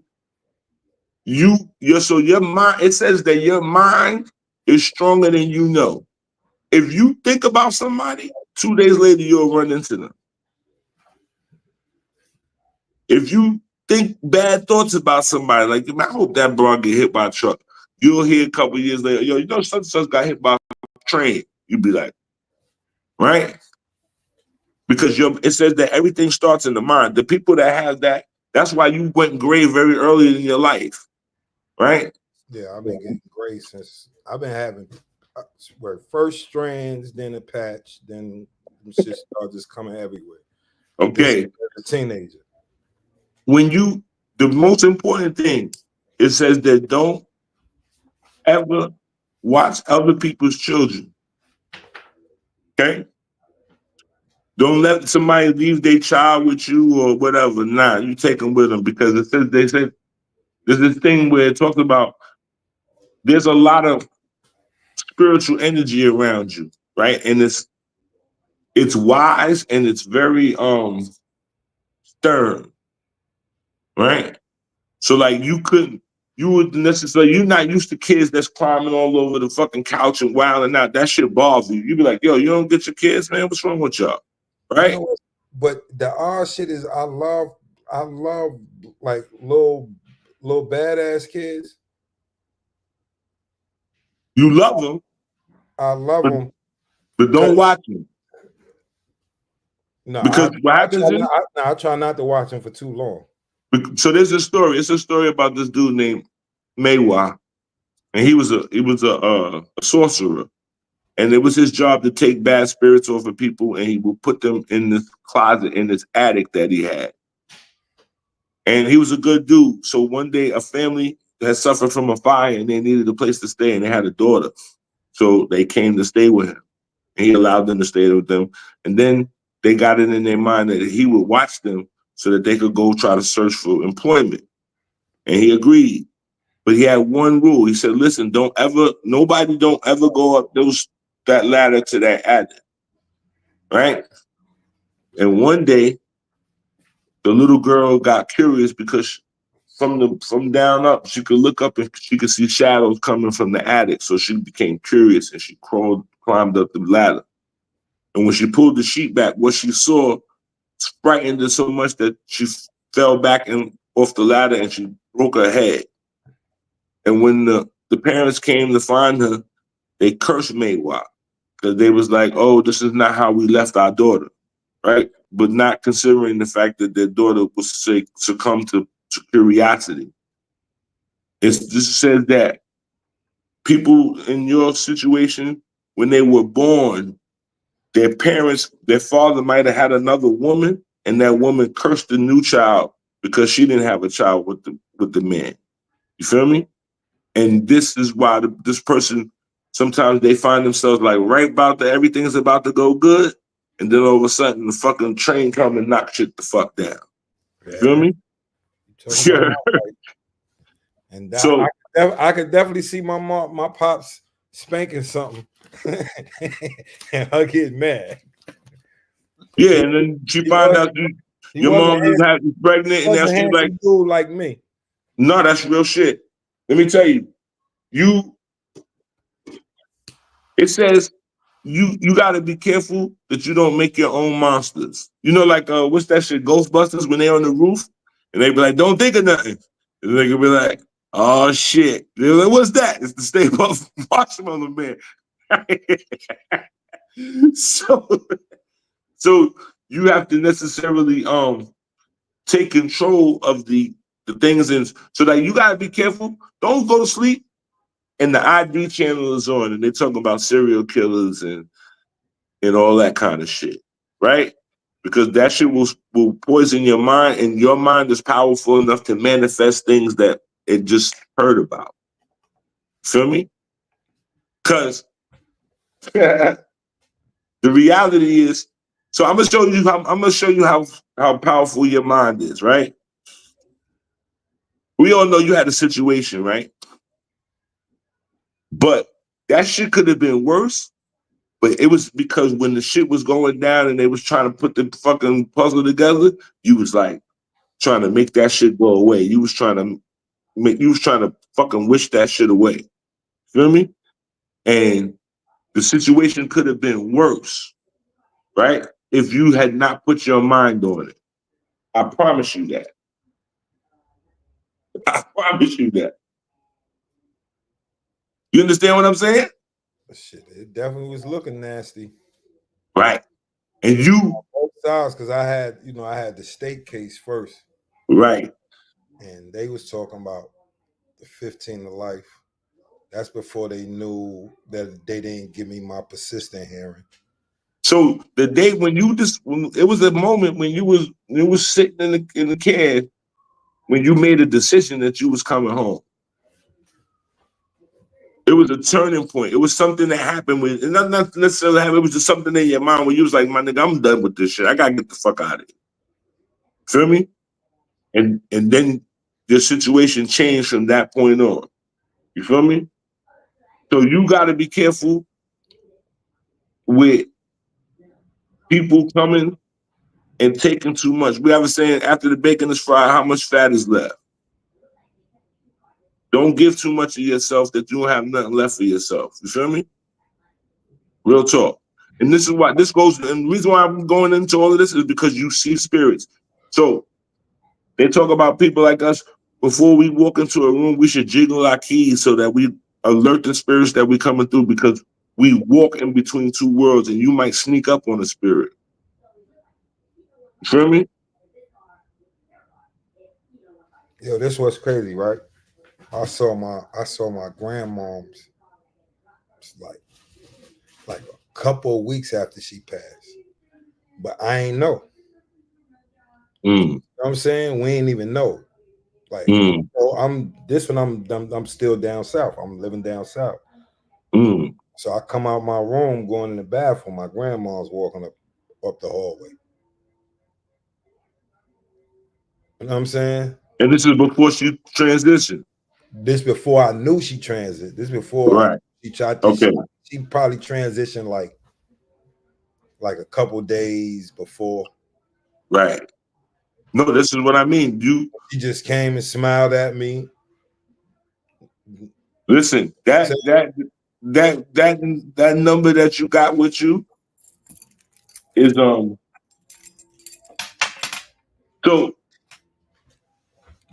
it's so powerful that how many times has water like burst in your house? Like there was a water, like some shit where there was water in the basement or on the floor and water was all over the place. Probably about in the last 5 years, 3 times. That is it's like the buildup of spiritual energy around you that it bursts the pipes around you. But also, my name is Balogun. There you go.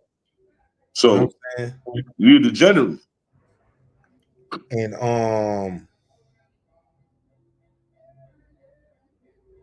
I got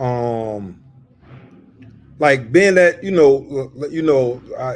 being that I love research and shit, so I just researched my name, blah blah blah.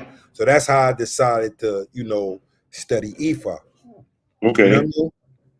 So I got I just got certain, like once I got into, I just got certain things tattooed. Okay. I got, Eshu, Shango. I got the warriors. You know what I'm saying? Eshu, Shango, Oshosi, and Ogun. Okay. And then for some reason, like it like it attracts my spirit like a leopard. So I got a leopard tattoo with Ashe on it. Oh no, that's the mix right there. So the leopard is the most important symbol in Orisha tradition, right? So like my name on Instagram is Ekun7. Ekun is the name of the leopard, right? And the Ekun is very important because so we don't have what they call the devil. We have an opposing force that lives in the center of the earth that emanates. And everybody that lays on the ground is affected by this energy. The leopard is not affected by that energy because he sleeps in a tree. And so he's affected by the energy of the sun and not the sun in the center of the earth, right? And so everything in Yoruba cosmology is about the leopard because the leopard is actually the king of all cats. It's not the lion. The leopard. When they say Leo, Leo is the first letters of leopard, not lion, right? So, and if you get close enough on a lion, you can see his spots under that, right? Yeah, that's a fact. Okay. So the leopard, if you ever seen them, when they do things in Orisha, when they feed the Orisha, the entire conversation is about this celestial leopard, right? So when they're doing the blood letting, they say, yakin ya loro bara yakin ya loro bara yakin ya loro bara Yahweh said loro eranje ekunde. It said get the blood and the meat before the leopard comes, right? Or like the leopard comes. Because leopards don't eat on the ground. They kill it and they drop it 3 times to make sure it's dead, and then they grab it and they take it up in the tree. And we believe that that's how we send our sacrifices up to heaven, that we leave it for the leopard to take up into the proverbial tree, into the heaven, right? So when you see the people and they get initiated and they got all of them dots all over them, that's to represent the leopard, right? So the leopard is the one thing that connects all of the esoteric knowledge of the world. So when they talk about Kemet, the first deity in Kemet was Bats. He was a pygmy, right? And all of the images they have of him, he has a leopard pelt on, right? Little short with the bed. Yeah, exactly. He's a pygmy, right? Yeah. So this is why they said that all of the doors to all of the king's chambers and all of the temples are like 4 feet high, because they're not made for men, they're made for the pygmy. The pygmy is important because he is the only human being on the planet that can procreate with his sister or cousin and they will not have any defects. His DNA is perfect, right? So that the whole conversation about the Sirius Star B is that every, 60 to 50 years, when the star comes around, they say the pygmies used to come out of the forest and they would marry one of their women or their men to the because they're known as the Twa. And so you have the Twa, and then all of the people that are from Central all the way up to Western Africa are Kwa speaking people, right? So before the remnants of Islam, all of the people from all the way from Morocco down spoke a Kwa speaking language. This is what they later categorized as Bantu, right? So the Kwa and the Twa come together when the Twa come out of the forest and marry one of their people into our tribes to replenish the gene pool, right? So that you see that in every society, whenever they got like some indigenous society and somebody show up, they always give them some kind of high water. They be like, here, take the young girl. Because the old indigenous people understood that they could not continue to just breed amongst themselves, or else they would start to breed the defects. So they're always looking for new blood to replenish the gene pool so that the people will, the bloodline will expand. So this leopard thing, it goes, like I said, what they have in Cuba is known as the Abakwa people from Cameroon, the Ekpe Ijar people. They worship a leopard. The Yoruba worship a leopard. The Twa worship a leopard. Even the royalties of Europe, when you see them, then they got that robe on. It's a leopard pelt with a purple robe. This is what indicates us that there was at some point a federation of information around the entire globe, that the globe was not disconnected. Just because they didn't have no Wi-Fi don't mean that they weren't talking to each other. But we got to also remember most of the royalty, the original royalty in Europe was of African descent too. Oh no, this is where absolutely they get all those practices from. Absolutely. And what happened was they got disconnected after the Ice Age, right? So when the Ice Age came, they were cut off from the rest of the world because nobody could cross the ice. So that in that time they were isolated amongst themselves, and in that time is when the Europeans began to miscegenate or to copulate with the Neanderthals. See, because the original Europeans, the original white people, are really just albinos, right? They're albinos that sought refuge out of Africa because of the sun. But when the Ice Age came, in order to survive, they had to miscegenate with the Neanderthal because the Neanderthal was built for the winter. So when the Ice Age recedes and the Moors show up, they realize that the people have devolved, right? So the men can't feed the women. So they tell them, take the women. So this is when you see the Moors and they got these paintings of the women with the chains around their necks and the harems were born. And they took those women out of there and they began to procreate with them in what we call the Middle East. And that became what they know as the Semitic people, the Sephardic people. This is what York and them were trying to explain in terms of the quote unquote grafted man concept, right? That because before the Moors, it was a process, but I don't think it was no laboratory shit. No, it's not a laboratory. It's a I mean, you know, like how they explain. Yeah, how they explained it. No, that was like the Memorex shit. Yeah. It's just through natural progression. Absolutely. Well, you got to remember, not just Africa, right? So we talk about the Americas, we talk about Asia and really Western Asia because there's no real Europe. It's not a continent. It's part of Asia, right?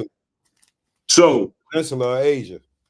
When you talk about civilization, all civilizations, once they become civilized, they begin to make a distinction about the people who are dissonant or who do not follow the rules of the society. So they're not going to put you in a cage and feed you because that's just not productive. So they're either going to kill you or they're going to excommunicate you. When they excommunicate you, you are now left to forage in the wilderness on your own. And so what ends up happening is all those people who get necessarily excommunicated begin to necessarily band together, and now they become these bands of nomadic marauders.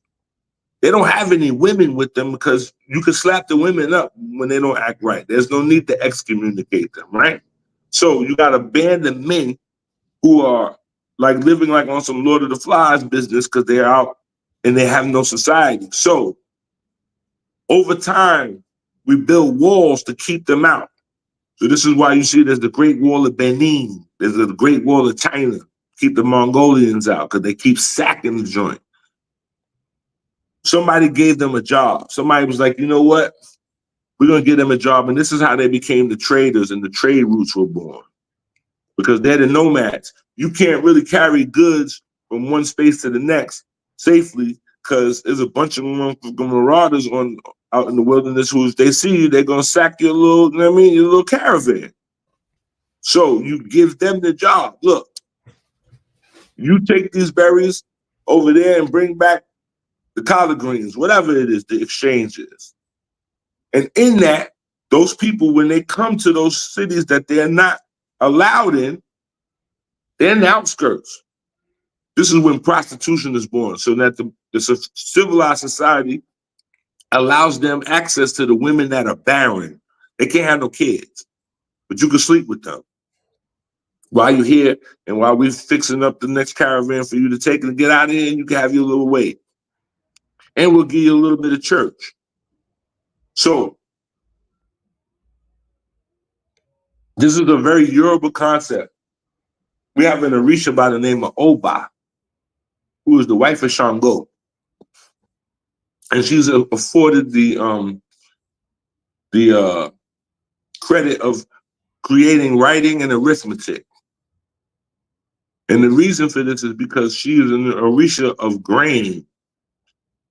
The Orisha mother of her is the Orisha that brought rice to the world. And when rice came to the world, or grain came into the world, you can no longer antiquate the exchange. Meaning, if I have corn, I can give you 10 kernels of corn as a payment. But the rice is too meticulous for me to count. So we're taking the rice by the hand, but each hand is not equal to each other. And so now we're forced to create the scale. And in the scale, what has been weighed must be recorded. And so in order for it to be recorded, it must be written. And so this is why the original languages and alphabets all coincide. The letters coincide with a number. They're antiquated because it had to do with keeping stock of the grain, right? And so as they took grain and this became tradable, this is when the trade routes became more and more popular because people could trade the grain between one another, right? So the writing and arithmetic is now taught to the nomads to carry because they are the distributors of the goods. So we give them the teachings of how to understand the manifest that they got to return to, come back to the other kingdom with, so that the paperwork is up to par. So in teaching them that, they realize that these people don't have a homeland. They're nomadic. They're wandering all over the place, and at some point they are looking for a homeland. So this is why they talk about the Abrahamic faith, the first one being so real estate interested. They're always talking about this land because they're nomads. They didn't come from the land. They're looking. God is saying that, oh, I'm gonna give y'all some real estate. Just chill, because they don't got nowhere to go. Because when they show up someplace, they're not allowed there for too long. Like, yo, y'all gotta get out of here. You feel me?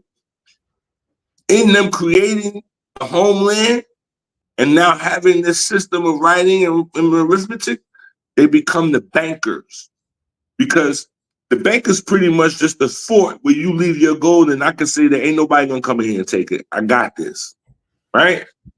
And so they created the banking system. Now, all of this is based off of their over-the-shoulder observation of the African civilizations. Because there's a problem in the scholarship that we talk about when they talk about Black scholarship, and me and Knowledge talked about this before. There's an issue if you like. I believe in Kemet, but I don't believe it's the first civilization. It cannot be the first civilization. Because if we agree that Kemet and Sumeria were using coins, then they could not have been the first civilization, because the first tradable currency that was not edible, not salt or not corn, is a cowrie shell. And there's no cowrie shells on the walls in Sumeria. They're using coins by then, so they're after. And the Yoruba have always traditionally used cowrie shells as a means of currency. So much so that if you go to China, the first coins that were ever cast are called brown cowries, right? So the scholarship has not caught up with the evidence, because the evidence says that the cowrie shell, this is known throughout the world. You looking up in the encyclopedia, and it's always been there that the cowrie shell was the first currency. Well, then how is Kemet the first civilization if they're using coins? Because they ain't got no cowrie shells on the wall. So that means that there's something that predates them that just became irrelevant. Well, right? Because they go to a place like Yoruba land or even to the Congo, the problem is that people respect intelligence based off of the megaliths that were constructed. So they're stuck with the pyramids because they're in awe of it. But in the Congo, they cannot build pyramids because they can't cut the trees down because the trees are sacred, right? So we don't know what has grown over in what they call the Ndoki forest in the Congo forest, because it's so old. So there's some gaps in the scholarship that, like when you talk about like Ifa being the perfection of divination, this conversation we're having right now is based off the principles of Ifa, of binary code. The cell phone, the Wi-Fi, this is all working off of Ifa right now, right? And so the Yoruba are an enigma because there's nothing written about them. they are not considered in the classical conversation of civilization, right? And their sense of time is very irrelevant to everyone else because they don't see time the same way that we do because they believe that people come back and forth. So you could be Babatunde, it means you're the father of return, right? So which one are you talking about, right? So that they have a problem even dating with 400. You know what I yeah, mean? exactly, because they keep naming them over and over again, Yeah. right? So they're like, what time you talking about? Which Babatunde, right? So Well, I they've had mean, an issue. I They've had think an what issue it with is that's a Europe, because Europe trying to place they like the cave roaches trying to place themselves within history. that's a fact. So That's a the fact. closest thing, the closest connection that they can get is Samaria and Egypt.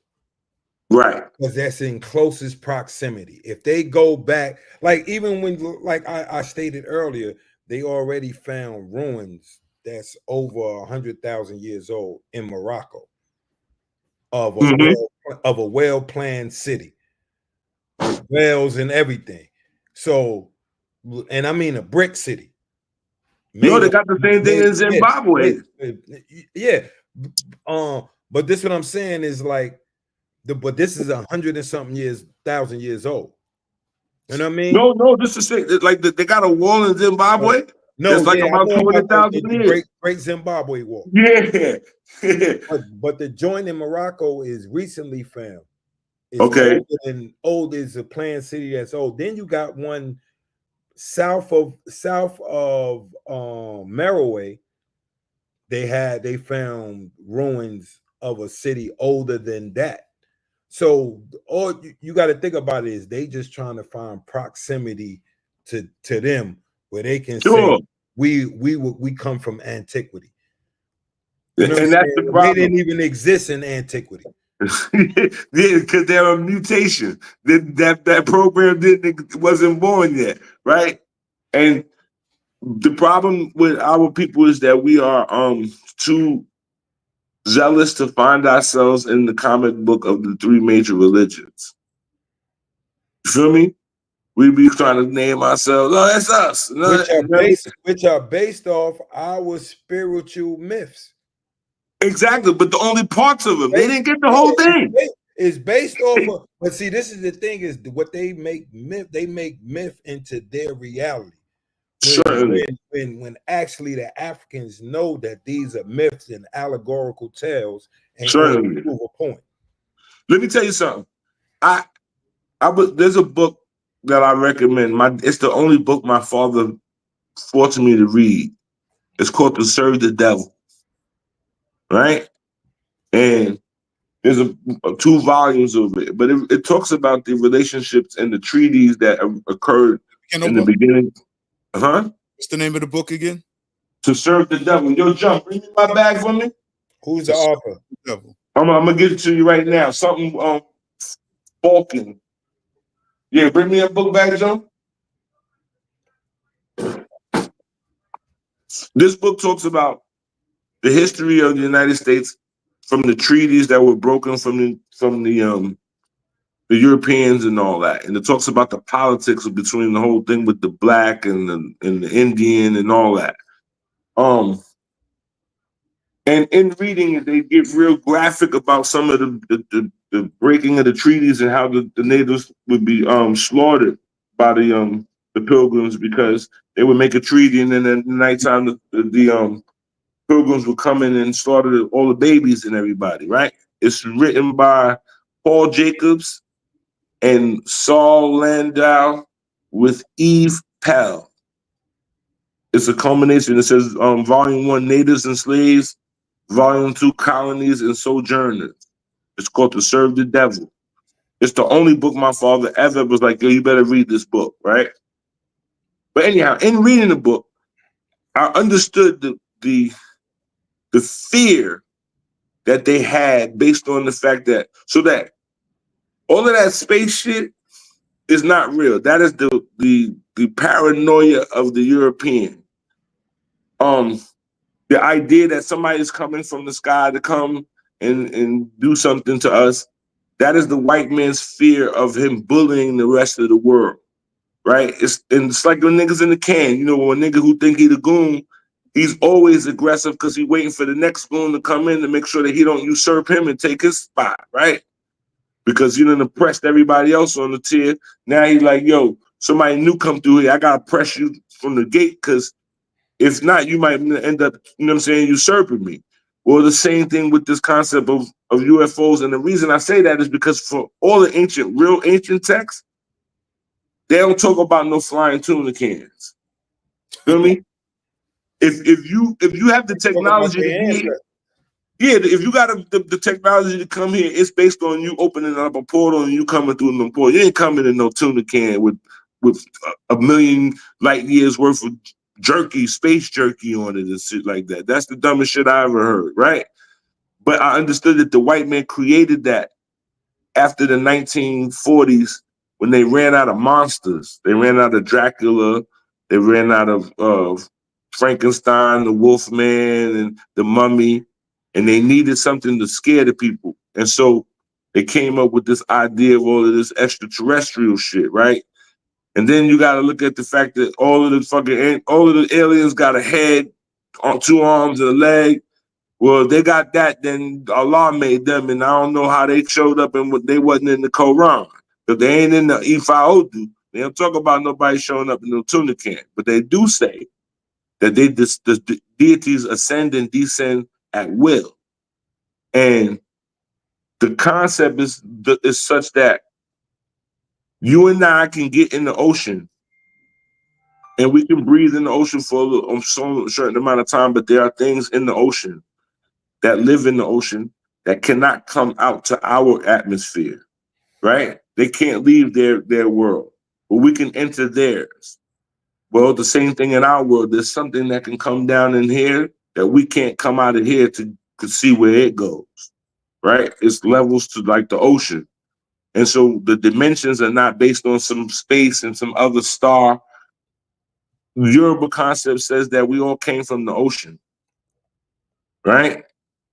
So that you have to, this whole thing that they have about Atlantis, they're talking about a time when human beings weren't human beings, but you lived in the ocean and you were just as civilized and just as intelligent, because we don't give bacteria, we don't give plants the amount of intellect that we're supposed to, because we're really ignorant to what's really going on around us. You feel me? They're all in concert with each other. When you realize that you're in the forest and all of the trees are talking to each other, they know when you showed up. Oh, snap. It's danger. It's one of them humans. He's smoking a cigarette. He might burn somebody. They know, right? But we don't give them the consideration because we have been indoctrinated with those three philosophies, with, man, we were made in God's image. And I'd be like, nah, I don't think so. Because you can't perceive God because you live in God. God is the ocean and you're the fish. You can't live without God. You can't come out of that ocean to look at God because you require everything about God to be around you. That's what makes God omnipotent, is the idea that you exist inside God, right? And spirit is just the current that influences you to go a certain way or not, right? But God is the entire ocean or the entire container. So it's not God live inside of me. No, I live inside of God. I require all of this for God, all of God for this all to exist. You feel me? Because they ask a question, do fish know that they're in water?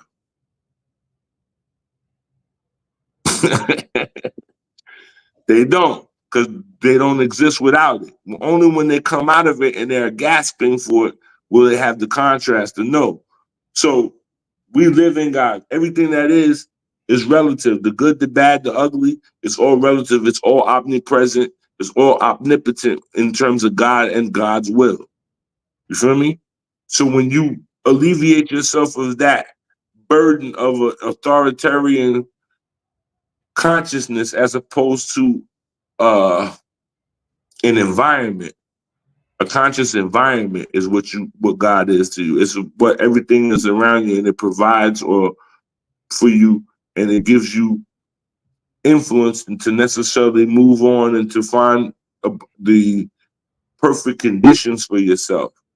So once people get to that understanding, not even overstanding, just an understanding of that you begin to alleviate yourself and you do what is necessary and not what is extreme, right? Because they talk about mitigating circumstances, right? There's a truth about everything that is unbendable, but there are circumstances. So if a man crawls in my window and I shoot him and he dies, I'm a killer. That's the regard. It doesn't matter the connotation. I killed the man. I'm a killer. That's the truth. The mitigating circumstances are that he broke into my house and I did that. The gurus will say, did I have to kill him? Right? Did I go to the extreme? Could I have not pulled the gun on him and told him freeze and give him a chance to save his life? Could I have shot him in an appendage of his body that he didn't have to die? And so our karma is based on your excess of how much you push the line and for what reasons. So, Brother Oba, yo, you dropped it. We went in overtime a little bit. My bad. Nah, it's all good because we need you back. We need you back soon and ASAP because we got to do a part 2. I'm quite sure a lot of people in the comments have questions. Look, yo, for real, this is the quietest we've heard the chats because you've been hitting so many points just about our awareness and awakening. Where can the people follow you at? And any words you want to give the people before we get up out of here? They go on Instagram. We got Omidina Productions on Instagram, and it's omidinaproductions.com on YouTube. Because I have classes that talk about spiritualism. I don't really right now. I don't like outside of people that are not initiated. I don't really talk too much about like the traditional secrets and stuff like that. But in terms of spiritualism, for the layman, I got like classes on how to begin. I got the book on Amazon, and I got an Orisha coloring book on Amazon too for children. It's for all ages, but it's a Orisha coloring book, and it comes in like 3 languages. It comes in English, Spanish, and French, right?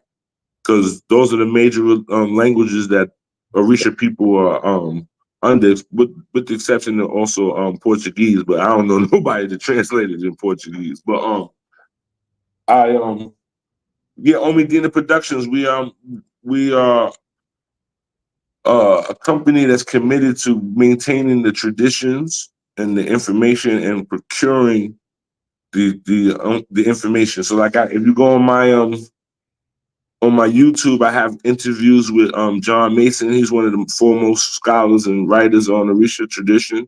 He's one of my elders. I have, like I said, classes on how to set up one's altar very simply. I talk about how to cleanse oneself spiritually. I talk about spiritual hygiene, right? When you understand that spirituality is like radiation almost, right? And when you go someplace that has radiation, you pick it up and then you take it with you and now you pass it on. So you have to be, what is that?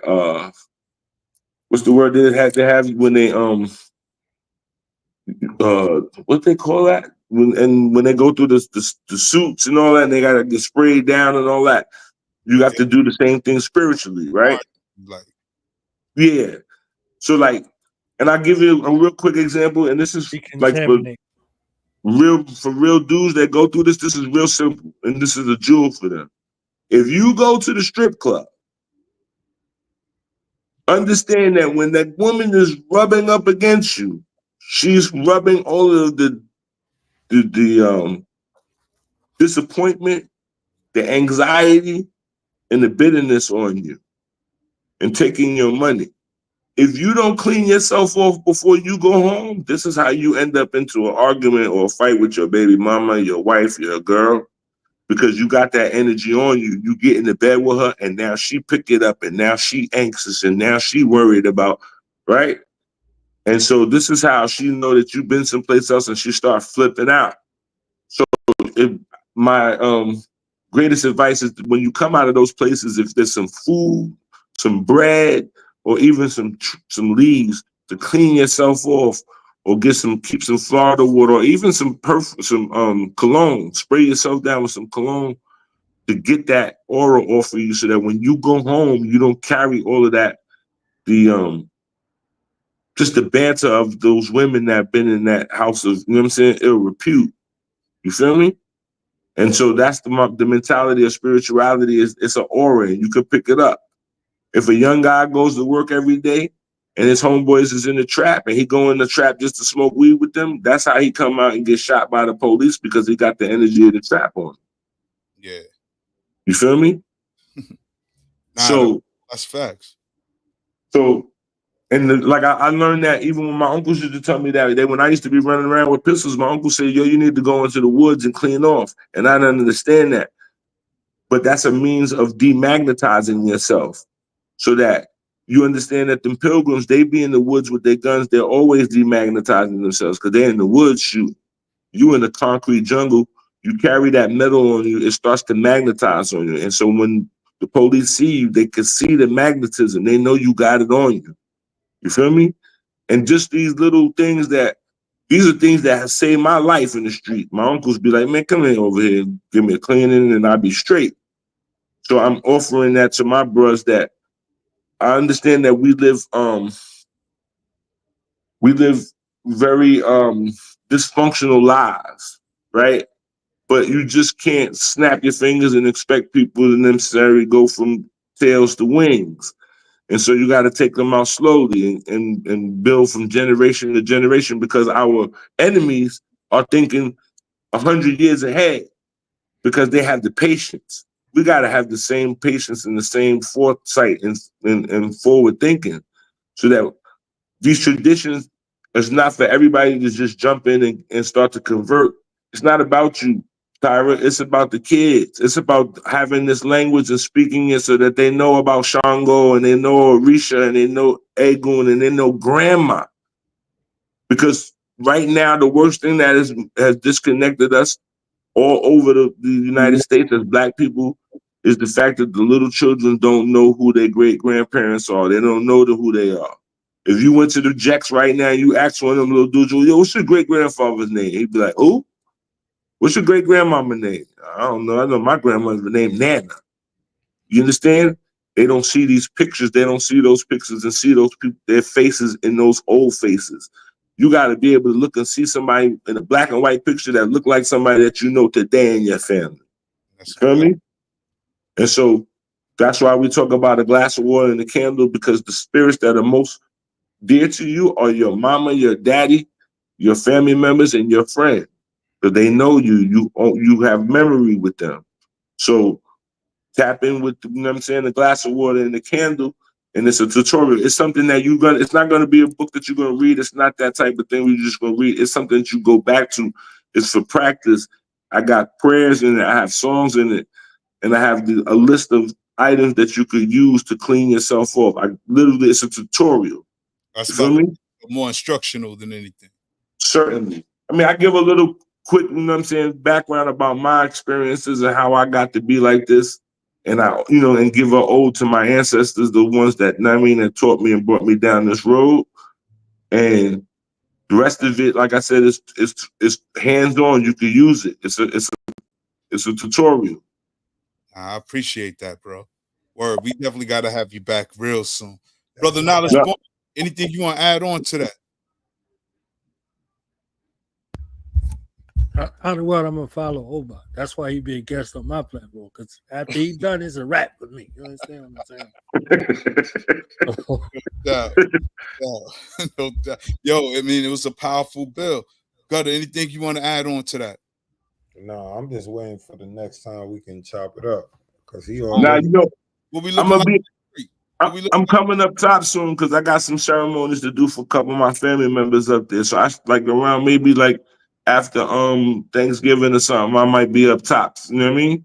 Just to, Yeah. you know what I mean? And we gonna sit down and build and break bread and shit like that, man. I need a reading. Nah, I got you, Gutter. Don't even worry. Listen, let me tell you something. Like I said, spirit is what connects all of us together like this. Like I said, I went to, and Juicy was my big homie. You feel me? If Chad ain't ever tell you what like the back, but Juicy was my big homie. You know what I'm saying? He was the dude that changed me from being just a regular comic book kid, niggas trying to stretch me out and tune me up because I ain't had no brothers and sisters, to being like, nah, son, punch that nigga in his face, my nigga. He ain't gonna do nothing to you. I got you. You feel me? And so he was my big homie. And when I found out that he died, that shit broke my heart because I was dealing with the heartbreak of another best friend. You know what I mean? And the fact that when I started doing all of this stuff, I started to, you know what I mean, certain strings started, things got tied and questions was answered. You feel me? So it's funny when you usually was your big homie, because that's I don't call him my little bro, because I looked at him as my peer, though he was years younger than me. Right. I was looking for a picture I have with Big. Yeah, I saw him more as a little, you and Jay, them little man. Right, because that's Jay little cousin. Me and Jay the same age. Right. Yeah, that's what I'm saying. Like, Jay is like, Big, and Jay used to, like, me and Jay played basketball together. Right. You know what I'm saying? But like the other thing with like I said, I know for a fact that when did you give Hawk the read? Damn, when did he get involved with Ifa? From you? No, he was already, because he used to deal with some Babalawos that I know, because he used to deal with some of the sisters from the east. You know, the Hurasasa, Claver's place and all that? Right there in Claver and Putnam. Yeah. Nah, I don't. Well, my family was well involved in all of that, like the Claver's Place, African Street Festival, Dance Africa, all of that. My pops used to, because my pops is a jazz musician. But all the martial arts shit, when they used to be there with them big ass pants, flipping. Yeah. No, listen, Master Sabu is from my neighborhood. Master Sabu, that studied with Moses Powell and all of them. Look, yeah, but my pops used to come up there and do that shit too. My pops used to be in the big pants and all that shit too. Do you know my man? You know my man Maya? Listen, like my pops, because my pops and my uncle knew a whole other set of motherfuckers that I didn't know nothing about. Like they was tapped in with the revolutionaries, like my uncle and all that was tapped in. No. But my man Maya, all that shit. Maya is from the street. Maya is from Gates Avenue. He used to be a stick-up kid. He got killed by somebody. I don't know. I know. I'm pretty sure because Maya used to be with Mousy and he was in that circle. You know what I mean? Like it was huh? You talking about the Notion side? Well, he from Maya from the Garvey, but he used to be on NA Rock. He used to be with like listen. Yeah, like back in the days, like we wasn't too cool. Like it's a lot of them dudes. It's a lot of dudes who Notion is my dudes. But back in the days, like in the 80s, nah, we wasn't cool. We wasn't too cool at all. Gotta say we wasn't fly at all. Nah, because it's like where and it was really through my other people, because Bedford Avenue and Notion Avenue used to have a little thing, but me is like the Oba, he can't hear you, Oba. Whatever you got going on right now. Yeah, I can't hear him. Oh shit, my bad. No, I was saying, like my connections.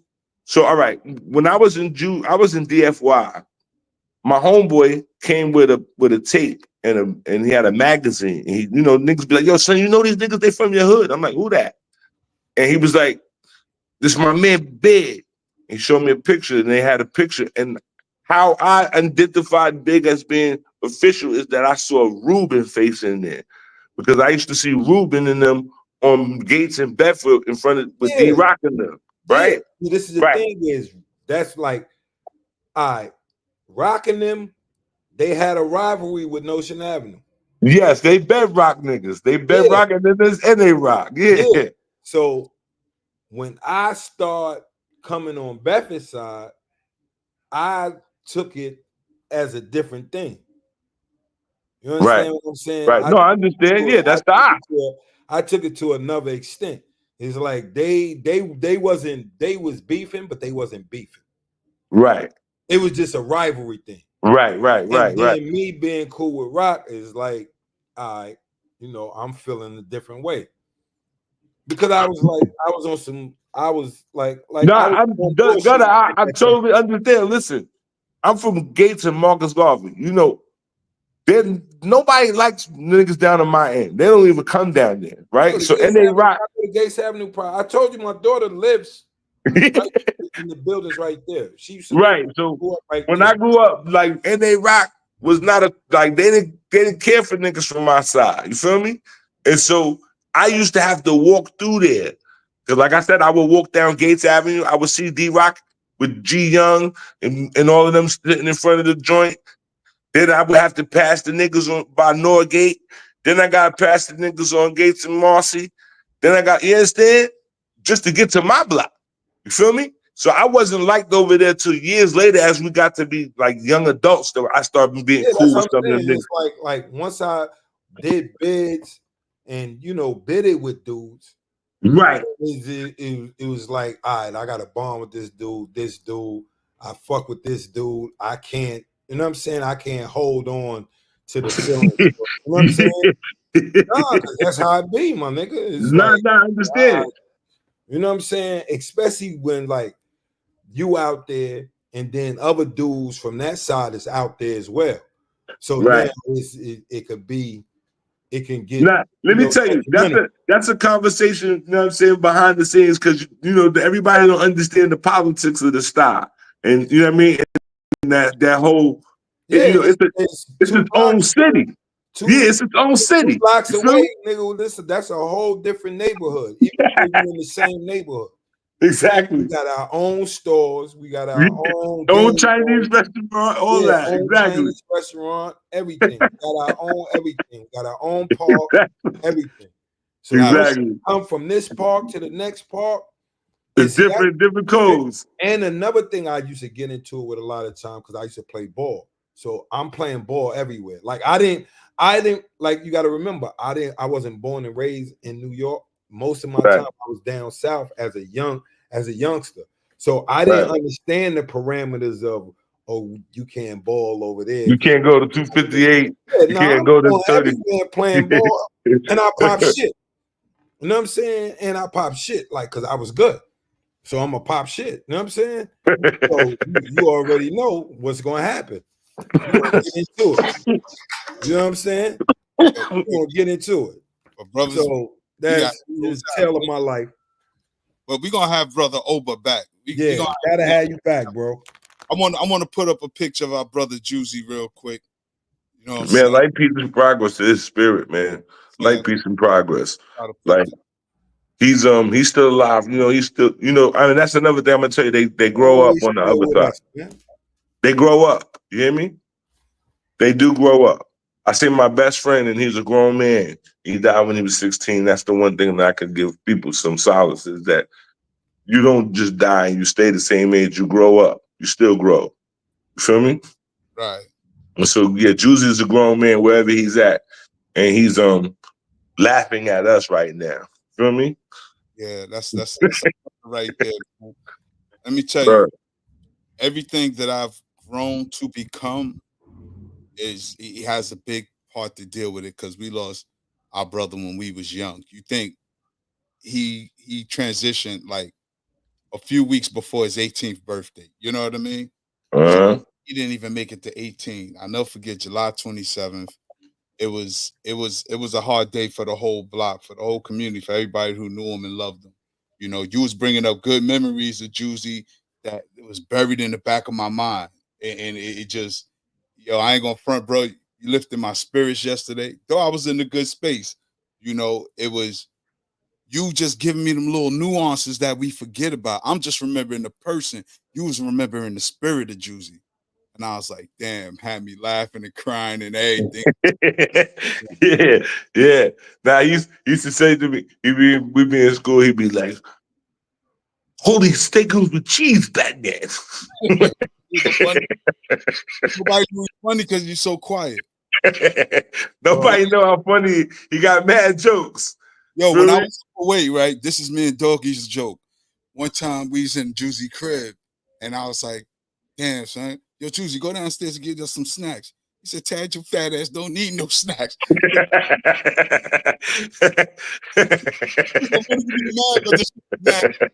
way he said it, yo. Yeah. Doggy laughed at that. Like, your fat ass Bro, don't need no snacks. He made me laugh when he brought up when he was in Hawk crib and Big kept around the corner. Yo, that shit. Y'all don't understand, my nigga, man. To let him know. Yeah, nigga, I know you hit me for that bread. Yo, that shit had me laughing because that's the first thing I thought about. That's the first thing came to my head, cuz. Because you know, I had just came home when he stopped being his road manager. Mm-hmm. You know what I'm saying? I had just came home. Like when I came home, I first came home, he was still his road manager. Like a couple months later, you know what I'm saying? He fell out. Yeah, they said the numbers wasn't right. The per diem money wasn't right. Yo, we got to do this real soon. Brother. No doubt. They hit you on Brother Knowledge Born so we can see how soon we can get this part 2. Yeah.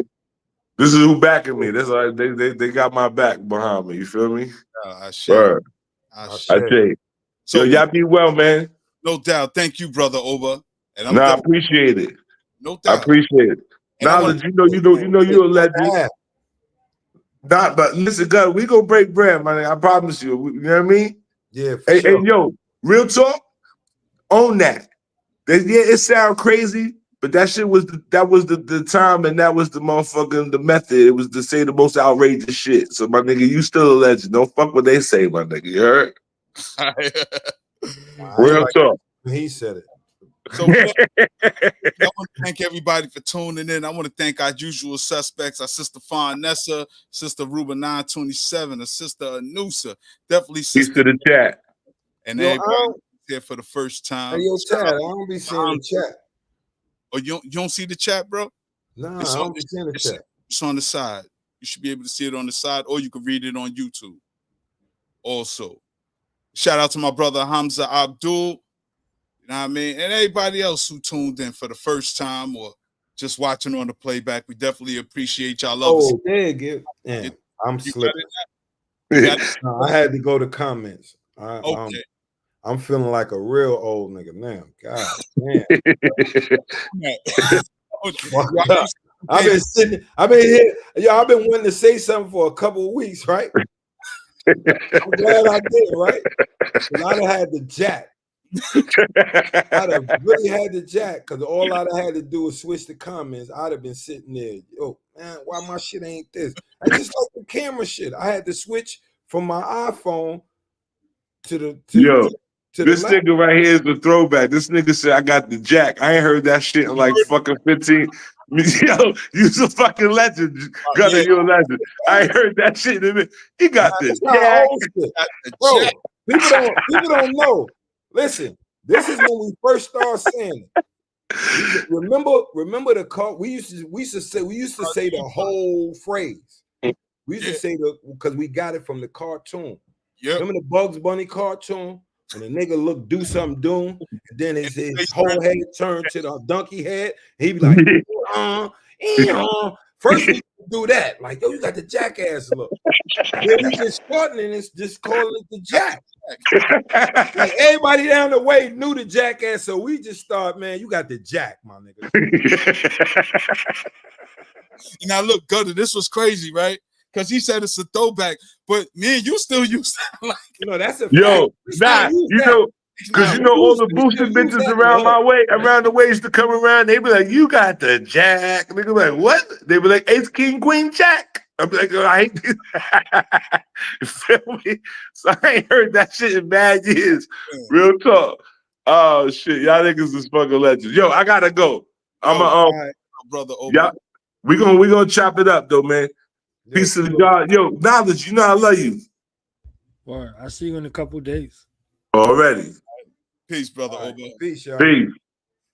Yeah, family, that was our brother Oba. We definitely gonna have him back soon. Oh, Gutter dropped out too. It's me and you, brother Knowledge. So, any parting words, brother Knowledge Born, before we get up out of here? It's always legendary. This is the first stop on the road. I did a road tour with Doggy, a digital tour. So myself and brother Oba, we're gonna be hitting platforms together No doubt. and doing like we've been doing. So honest to you and OG Wisdom Podcast for having us on Thank the set you. off. You So, know, yeah. from here to Thorough Black Talk, which we Right. do every Thursday at 8 p.m. Every Thursday on YouTube, 8 p.m. Thorough Black Talk. Tune in. And every Wednesday, 7 p.m., you check out the William Mackey Study Group. All right. But I definitely want to give a shout out to some brothers we mentioned. Our brother Black Dot. You know what I'm saying? Shout out to Right. him. What is it? Urban Urban X. Podcast. Yeah. The Urban Exchange is like, no, it's Urban X Podcast. Shout out to our brother Black Dot and his son Malcolm. His whole family over there, his wife and everybody. Right. Beautiful family. It's the dynasty. I call that the dynasty. No I doubt. was with them this morning. They on Oh. the fourth Sunday they do a men's group on the fourth Sunday. You know what I'm saying? So Urban X, shout out to them. Get the membership. I mean, I'm telling you, it's phenomenal. It is seriously. We got to hit our brother Black Dot. Chat in with him. UrbanX.tv. As usual, shout out to Doggy Diamonds and Doggy Diamonds TV. All that he doing over there. One of the pioneers of this whole YouTube internet podcast space. You know. And also shout out to our brother A. Rashid. We call him Ahmed. You know what I'm saying? A legend in his own right. You know what I'm saying? That's the family and home team, and I'd be remiss if I didn't mention my sister K Fighter. Right, Fighter all day, every day. But family want to put my grill up. Like, hold on, yeah. Tighten up since it's geese. Well, we definitely want to thank everybody for rocking out with us. Thank you for tuning in. Don't forget to like, subscribe, and share. Come back, catch us next Sunday at 2 p.m. So y'all stay up, stay blessed, and stay true. Peace. Peace.